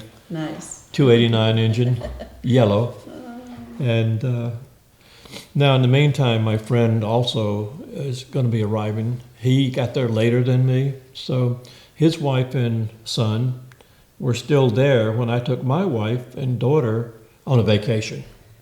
We went to Florida. Oh, nice. And saw all the eye candy there, Yeah. So you got leave after you got back? I took leave right away. Good, good. Yes, and I already had my orders. I was going to be going back to Fort Monmouth. In New Jersey? Yes. Okay, so what did they have you do there? So now I've got a lot of experience and education in electronics. So I get to Fort Monmouth again. It's like home, homecoming. Right. I've been there and know all about it.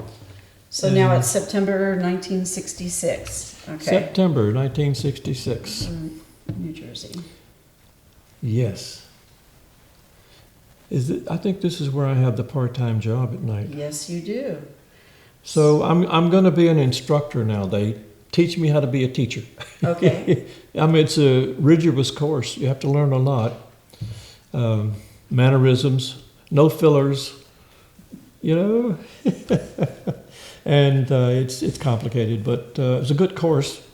And I became a teacher, instructor, they like to call it, basic electronics, components, teach them what components are and what they do, what they look like, how to solder. And we had chassis that were used constantly by the students. You build a heterodyne, super heterodyne radio for AM from the parts and everything we give you. And when you're all done soldering and building it and it works, okay, you pass. And now you can take it all apart very carefully and put everything back where you got it from.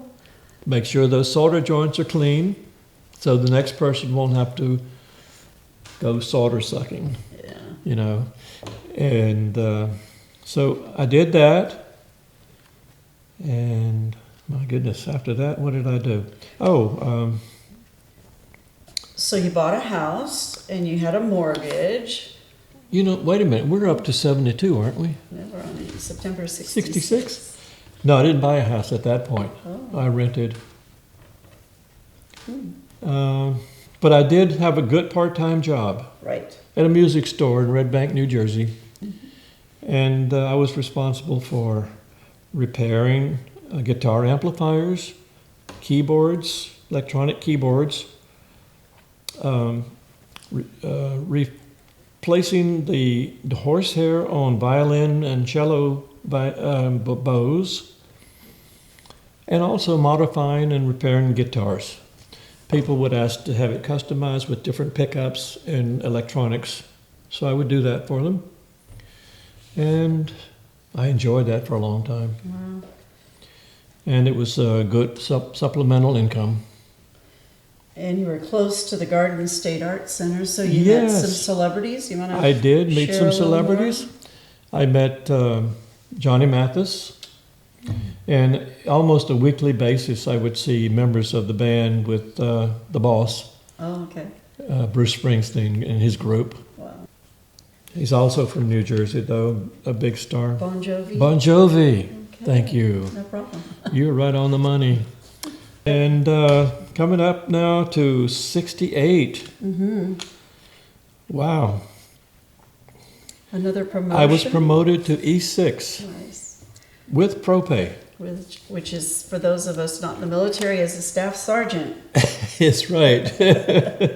And they must have planned this because, you know, we took a vacation, as a matter of fact, during that year to Germany to see her parents because we never expected to go to Germany again. Yeah. So, sure enough, we're there in Germany on vacation, paid for our own flights and everything. Get back, and it was only a week. I got an order to go to Germany. And I wonder if they had this planned all along, you know, but can't be sure. Anyway, I was assigned then to a Company D, 48th Transportation Company. Okay. Aircraft, General Support, Transportation Command, located down in Göppingen, Germany, which is south of Stuttgart, Okay. and a little bit north of Munich. Okay. Small place, but it had a lot of aircraft, helicopters, and so on, and they were the general maintenance facility for all of the electronic repairs, Okay. which is pretty high up. You've got individual repairs that you can do. You've got, there's 2 or 3 different stages that you can send something for repair. Okay. This is the biggest one, except going back to the factory. So you're assigned Company D and the Aircraft Support Transportation Command in Germany. Okay. Yes. They, I was a radar, of course, radar repairman trained. Okay. And hardly ever got any experience with radar, but anyway, I knew electronics by that time. Once you do that training that they gave me, you can do most anything having to do with electronics. So, they needed someone to work in the avionics department. Okay. that's what I did. I worked there. I taught the guys a lot of knowledge that I had brought with me. And we did that for quite a while. Now, my family was up with her mother. Okay. At this point. We're back in Germany. I send them back up there because we don't have a place to live. Oh, yeah. They had no government quarters available. Oh, okay. And so I stayed at a enlisted man's quarters. Okay. And finally I got temporary quarters at the very top of the buildings where people have apartments. Okay. It wasn't really great, but enough that it was equipped enough that I brought my family on down. Oh, okay, perfect. Okay. And we were there for a while. Got to see some of that area. It's very nice there. Went through, well, I was an instructor for the advanced escape and evasion for that unit. Okay. So setting up a course and giving it was a piece of cake for me. I had been through it before at Fort Polk, Louisiana. I was the first one through because I broke away from the crowd. There was no noises around me. Mm. There was just starlight. I'm getting off the subject. I'll come back to it. But it's interesting. I'm going through the marsh and the mud and ran into barbed wire. Got a scar there. Ran into a cow. Scared the hell out of me. Cow didn't make any noise until I ran into it. Moo! What did I get into here? Okay, so I'm sorry. Anyway, I made it watching the North Star. I got all the way over, first one through. Enough of that. Now I give a course and I teach them escape and evasion techniques with projector and slides that I made up and a lot of literature that I handed out to them. This is what you're going to be going through. And I showed them slides of other people that have been through escape and evasion courses. And they said, oh my goodness. You know, they get laying in the mud and wallow like pigs. They have to carry logs. These are all training techniques to make you try and not get caught. Right. So were your students, were they headed to Vietnam or no? This was just a unit affair. Okay. Every unit in the military has to do Regardless. certain things to keep their folks focused. You're a soldier first. Right. What you do on the helicopters or in the shop is secondary. Okay. You're a soldier first. And so it's good for them because they learn that they're going to be interrogated and they're going to go through this painful exercise. And I didn't have to go through that. I am an instructor and I'm just taking pictures and watching. I said, oh my God, I'm glad I never got caught down in Louisiana. Right. Oh my God. And lessons learned, I'm telling you. And it wasn't long after that, the first sergeant had allowed me to apply for a position in Germany that required a radar experience and background. Good. And I got it. And the Pentagon, or wherever these guys are in Washington, made a decision to send me up. Rather than a guy fresh out of school, I'm here and I'm not doing my job in radar. They reassigned me to Darmstadt, Germany, Okay. to be in the 10th Artillery Group, which is a Hawk Nike missile organization. They were going to be getting in a 1,000,000-watt, three-dimensional radar system. It sits up on a berm, has a rubber enclosure with air constantly flowing to keep it inflated, and the radar just is able to rotate in that, I forget what they call it right now. Okay. But so we got that system, got it working, and it was complicated. Luckily, I had an E6, specialist E6, that had been school trained on it. Oh, okay, good. So I was more of a supervisor at that point. But as time went on, I became totally familiar with it, just like he is or was. And So you spent 3 years in Germany on this second go around. yes. Excuse me. Was that? Did you want to talk about what you did in your spare time? Because whenever you have downtime, Oh, yes. you turn to music. You're so. right. In Darmstadt, once again, I got involved with the band. Okay. And it was a good band, mostly country, but we did some popular music too. And we would go as far as 30 miles away from base on the Saturday nights to perform at other enlisted or officer clubs. And the money wasn't so important to us, but we got gas money and food money, I guess. I don't remember how much they paid us, but Yeah. the EM clubs are mostly, they don't have a big budget. Right. And so we would enjoy entertaining the people that showed up there and the different places. And it kept us involved. Yeah. Well, it's a diversion for sure. Yeah. And, you know, I made E7, There you go. Keep moving up. Sergeant E7 there at Nice. that location. And in December, I rotated back to the U.S. Guess where I went? Where would, you want me to guess? Fort Monmouth, New Jersey? You guessed it. So this is where I bought a house. I Okay. said, they can't move me anymore. This has got to be it. Yeah. I'm so Yeah. close to the end. Yeah. And luckily they didn't. We bought a nice home down in Neptune, New Jersey. And my wife, daughter, and I were pretty happy, except I was always somewhere busy or doing something. Yeah. I worked a part-time job with the music store. And otherwise I was at the base doing teaching. And so something yeah. happened. I'm going to mention the fact that my wife and I, after 11 years, separated and got a divorce. That was in 73. Okay. In 75, I met a beautiful young woman from Middletown, New Jersey, and everything clicked.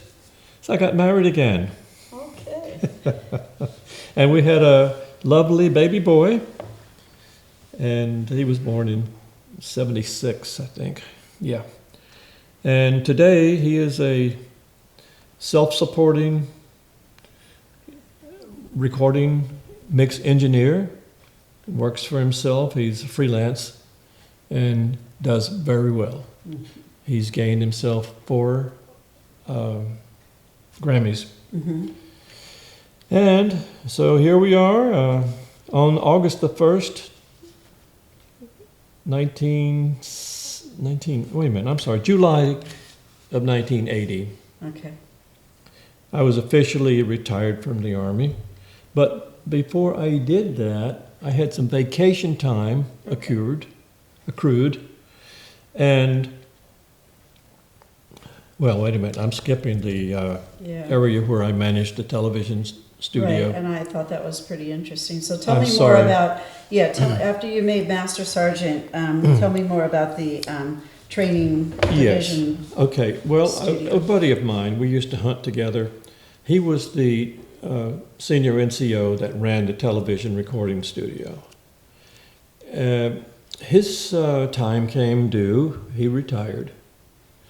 And since I knew him very well, he recommended that I'd be a good person to replace him, because by that time I knew lots of little things about everything. Yeah. And so they assigned me to take that over.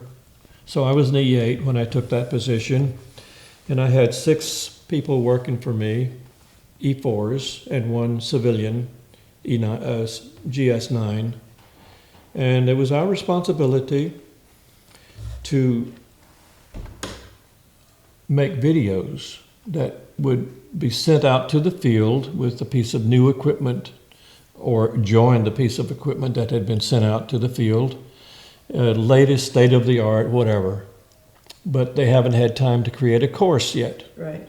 So the troops get it, and they don't know a lot about it. There's no manual with it, no schematics, and nothing. Like what happened to you in Vietnam. Exactly. Yes. So it was our job then, at that point, to do training literature, not only for the TV, but as I said earlier than that, I was writing programs of instruction to go along with that equipment that would introduce it and give them something to go on how it would work. And we would send, if it was really urgent and a complicated piece of equipment, we would send one of our instructors with the material that we developed right there at the New Equipment Training Organization. And to top it off, then if they needed something that could be shipped quickly to a place that needed to know more about the item they just inherited from the Army, we would put together scripts. The technical guys that were assigned that project would give us a script. Okay. We would study it with them and make changes and say, how can we do this and that and other. And then we'd create the video, edit it, and they would ship it off to their client. Perfect. And they would have something at least to keep them going, right. How to use it, how to troubleshoot it with the lists that told them what to do in case something happened. And so they get hit the ground running with a new piece until there is an official document or a manual that goes out to them. Okay, so as I was saying, I was going to retire on July 1980, and I had leave time that I had not used. Okay. And I had been sending resumes out, of course, to the different places that I'd love to work.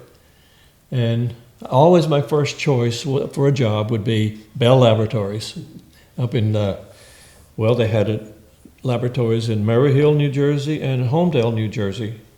So I got Murray Hill, I went up there for an interview, and they accepted me. Yay. And I said, my goodness, I'm lucky I got this time. I can go ahead and start working and go back down to the fort for my retirement ceremony. So that's what I did. Okay. It worked out so well, it's amazing. And it's a very interesting job to get. We were doing integrated circuit process development, trying to make the transistors smaller, faster, less electric current, and to put more on a small chip.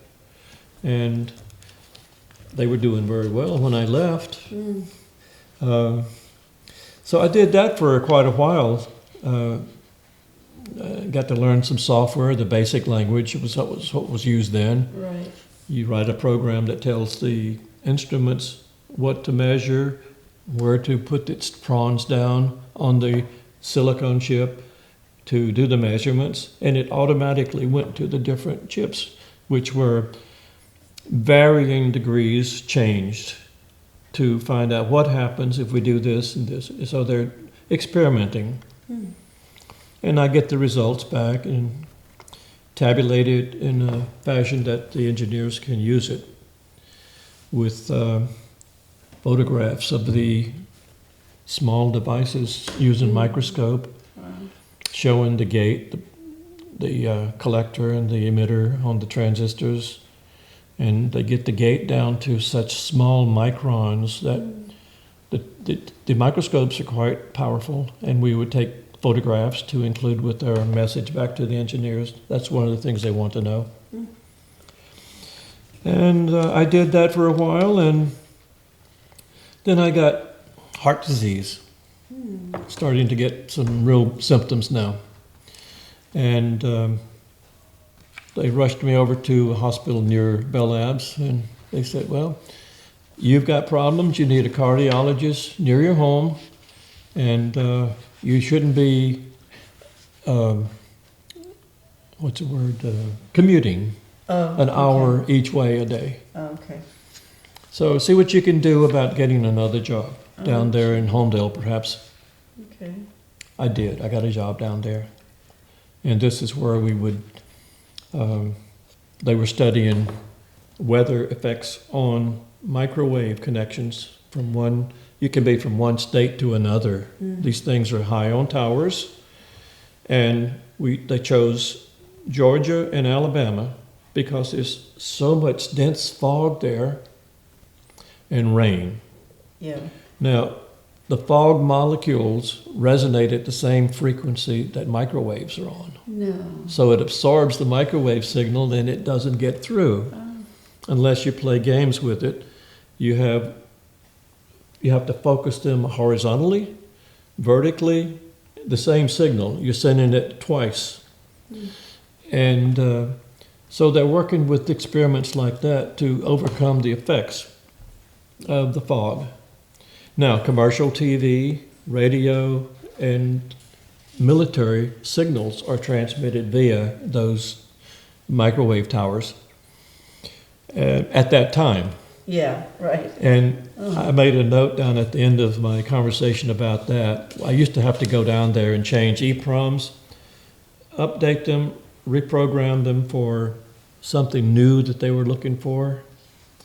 And it's out in the boonies usually, but we would get the job done and then get back to Homedale. It's where my unit was now. Okay. And what my job was there is to monitor via telephone, collect the data from the equipment down there in Georgia, Okay. and copy it and deliver it to the engineers. And I became so bored with doing that every morning. I said, it's got to be a better way. What if I want to take some vacation? Yeah, right. And so I got playing with this Microsoft computer, one of the earlier ones, and learned the basic code. Good. So I created a program that would automatically call every day, take the data, send it back, crush it and put it in a format that could email or print. I had it printed it right over to the engineers. Perfect. Yeah, right. So I have worked myself out of that job. There you go. But it worked out really well because now at Homedale, they just got a contract with the government Okay. to build, produce, maintain, and instruct the Defense Commercial Telecommunications Network over satellites. Wow. Now, we had a satellite there and at the lab, and so my new job was to manage that laboratory where all of the equipment was going to be, or is, that they were going to use to, so to speak, test run Okay. all that they were going to put in this contract for the government. Wow. We had secure enclosures. We had a conference room to simulate classified conversations and send it over the satellite to other satellites. Okay. So the encryption equipment was brand new. It was built just for this project. Wow. And it was right in the rack with all of the other equipments that we used. Did you have to have security clearance? Oh, yes. again? Well, I was going to say, Right, that's one of the reasons I was selected I'll to bet. come aboard. So your military experience. So it happened just in sync with me. Wow. They were going to put me somewhere else, and unless I found another job. So you had some pretty important visitors, and We sure did. when you demonstrated this equipment. Yeah. So do you want to share some of those? Well, General Powell, I gave him a presentation. Nice. Me and the engineers, of course. But Uh-huh. I would do the setup, and this is what we have, and these are the gentlemen that you can ask technical questions of if you wish. And there was New York Senator Alphonse. Alphonse. Alphonse D'Amato. D'Amato, yes. And they did a commercial in my laboratory with Cliff Robertson, Oh, yeah. There you go. and it was an AT&T commercial. They had the run of the whole place with fog and smoke too, and they would show only what they wanted to show, of course. Okay. But he did a great job, and we all got to meet him and shake his hand. And Nice. excellent person. And let's see, I think We're on the next page. next page. We got one more page. Oh my goodness. Yeah, Okay. Where are we now? Yeah, there we are. That's where we are, right there. No, I don't think so. Oh, 1987 then? I'm on Wait a minute. I've already retired, Yeah. we're and on I'm down in 1987. Homedale. 1987. Excuse me. My father started having problems, health problems. Oh, okay. Now he's down in North Carolina, where I grew up in Roxborough. And I told my wife, I said, we really could just go down there and keep an eye on him and be there in case he needs us. Get to see him once in a while, check on him. And they had a organization down there in Greensboro that was called the Federal Systems Government Contracting Organization, something like that. Okay. And I contacted them, sent them a resume, told them where I was and what I do, and that I had a security clearance. And they said, come on down. Oh, good. They paid for the move. Now, this is not Bell Labs anymore. This is, AT&T. it's an old Western Electric Yeah. mentality. Okay. They have different ratings for people. Now, with AT&T, I was a senior technical associate. Here they have a staff job rating, and I started out there as a 4, which was the same pay, everything. Everything was fine. I said, I don't care what you call me, Yeah. as long as the check's in the mail. Yeah, right. And anyway, so I waited and waited with some other guys that had been there for a while for this government security project. It was in a skiff, really highly classified. Okay. I have no idea what they did in there, Okay. of course. I never got in there. Oh, So we were out twiddling our thumbs, and they're saying, you guys shouldn't be sitting around doing nothing. Here, take this book, Code, learn to program in this language. I said, where's the equipment? Oh, we don't have any equipment. You can just memorize it. I said, oh, yeah, sure. oh gosh. Right? Oh. Well, by this time, now, I have met a lot of people there, Okay. Southern people, you know. Hi, how y'all doing? Right. Fit right back in. You know of any job openings? Is anybody looking for help in one of these departments? Yeah. Let's see.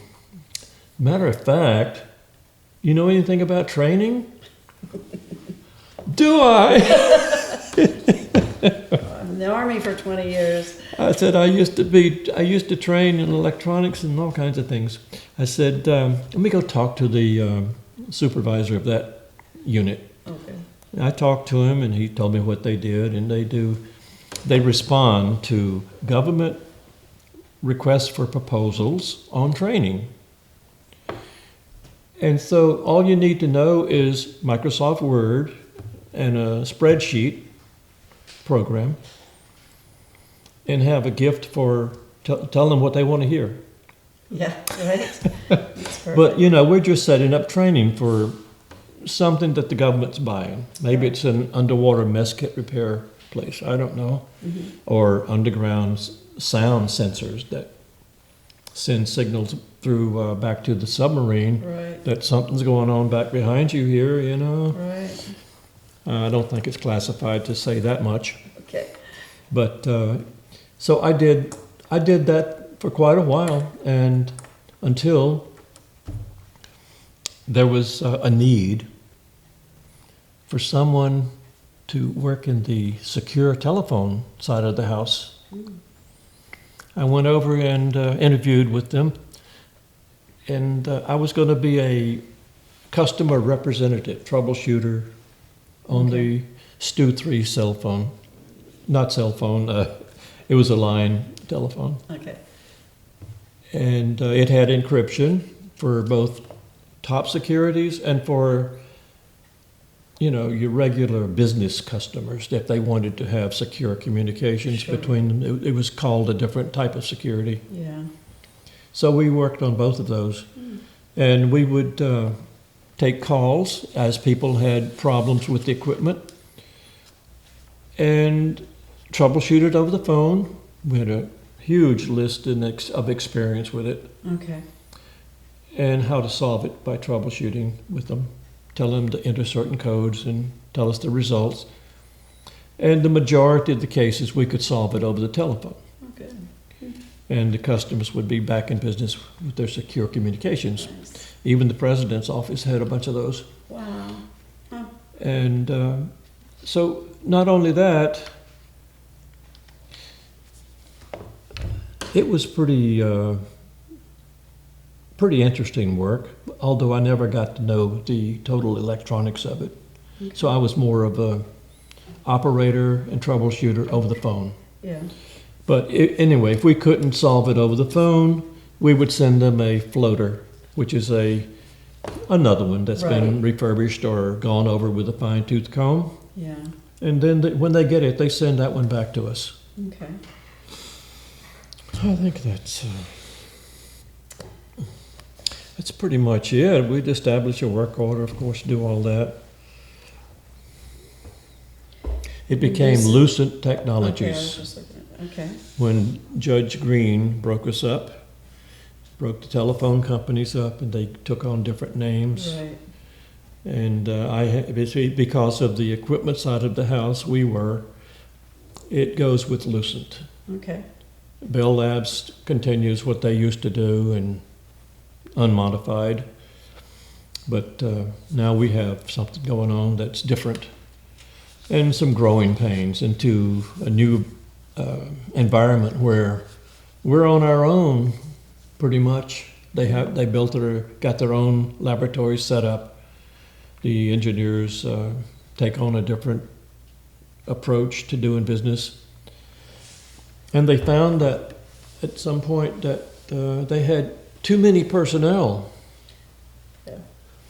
And that they offered us, anybody interested in taking an early retirement, want to leave us, we'll make it nice for you. I says, I volunteer. There goes that hand.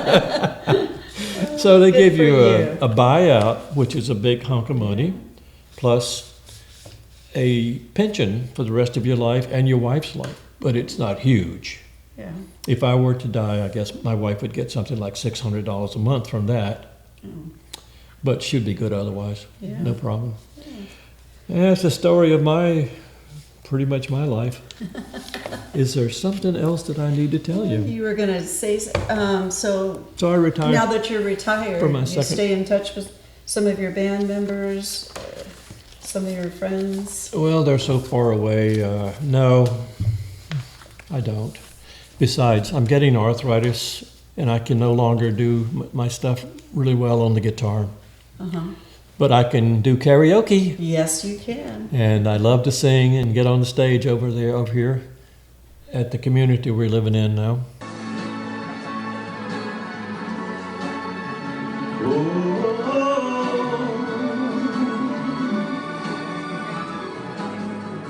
When no one else can understand me,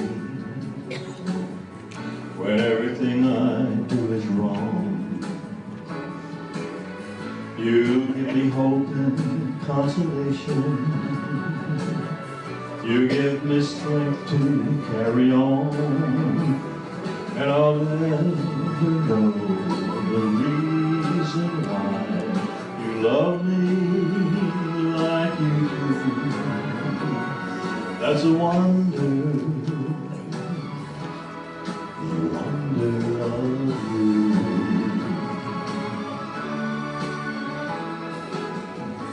When you smile, the world is brighter. When you touch my hand, I'm a king. Your love for me is worth a fortune. Your love for me is everything, and I'll let you know the reason why you love me as you do. As the wonder of you.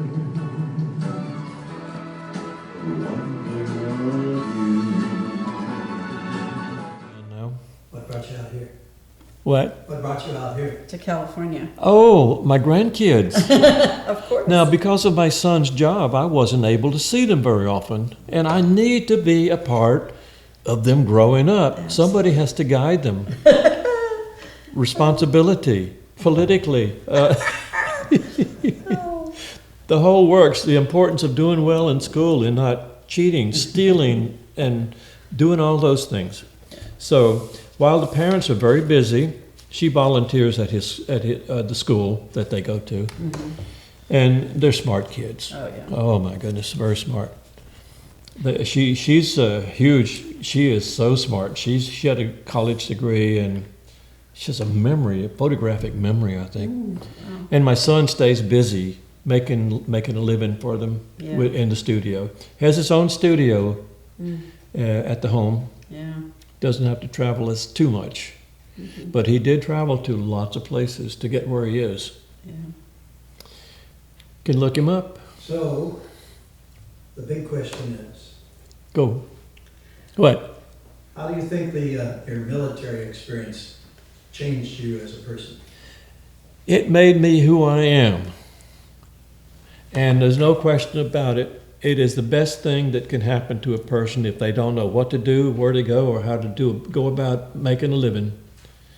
I left a one-stoplight town, joined the military, and I have never looked back. I would do it again. The schools are there.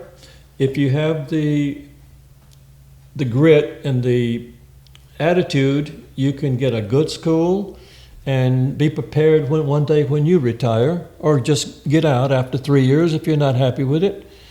But the regimentation never bothered me. I fit right in. I learned to maneuver my way around in that atmosphere, and it's been wonderful.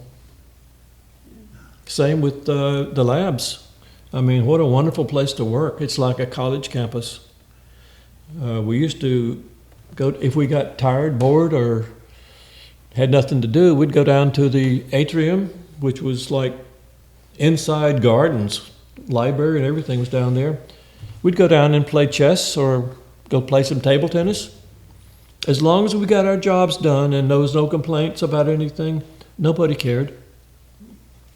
So I recommend it to any kids that are considering it or wondering how it is. I tell them, I'll sit down with them and tell them. Yeah.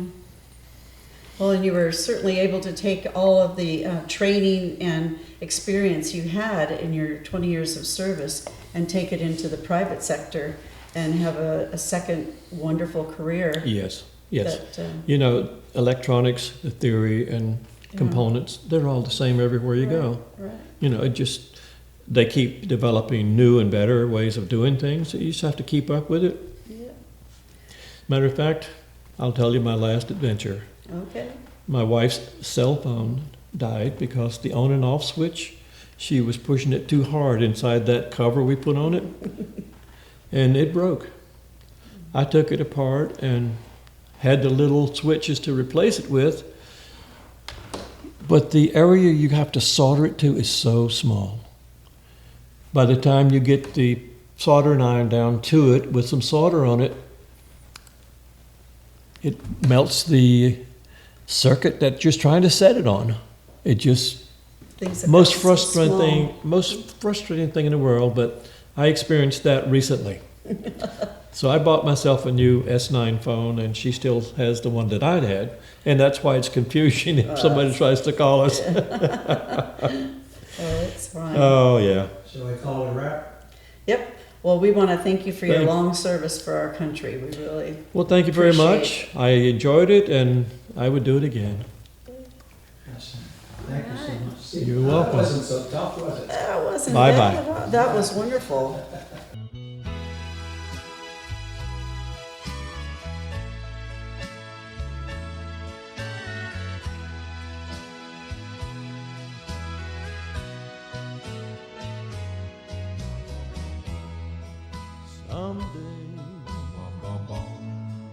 Someday you'll realize that you've been blind. Yes, darling, you're gonna need me again. It's just a matter of time. Hold on till you've reached the end of the line. 'Cause I know you'll pass my way again. It's just a matter of time. After I gave you everything I had, you laughed and called me a clown. Remember, in your search for fortune and fame, what goes up must come down. I know that one day you'll wake up and find that my love is a true love. It's just a matter of time. Someday and some way, girl, you'll realize that you've been blind. Yes, darling, I know that you're gonna need me again. It's just a matter of time. After I gave you everything I had, you laughed and called me a clown.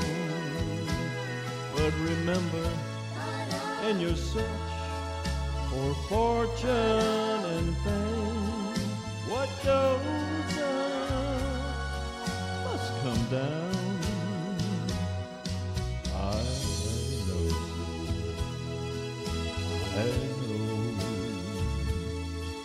that one day you'll wake up and find that my love was a true love. It's just a matter of time.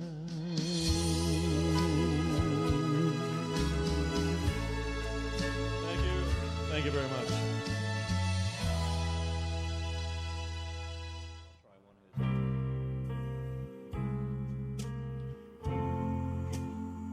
Treat me mean and cruel,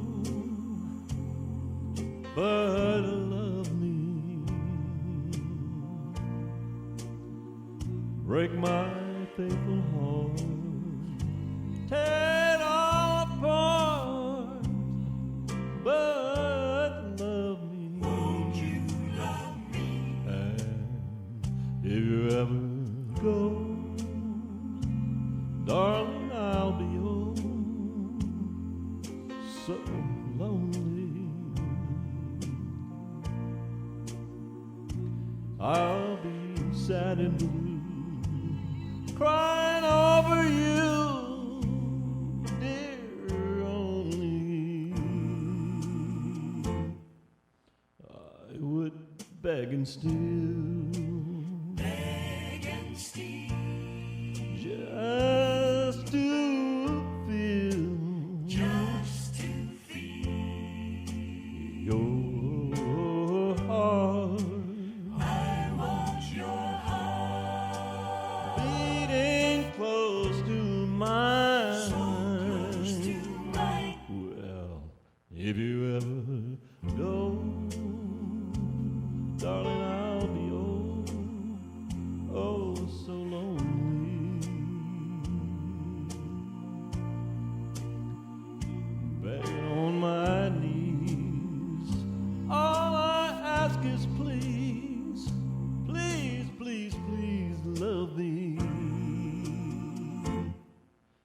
I would beg and steal. He would beg and steal. Just to feel. Yes, just to.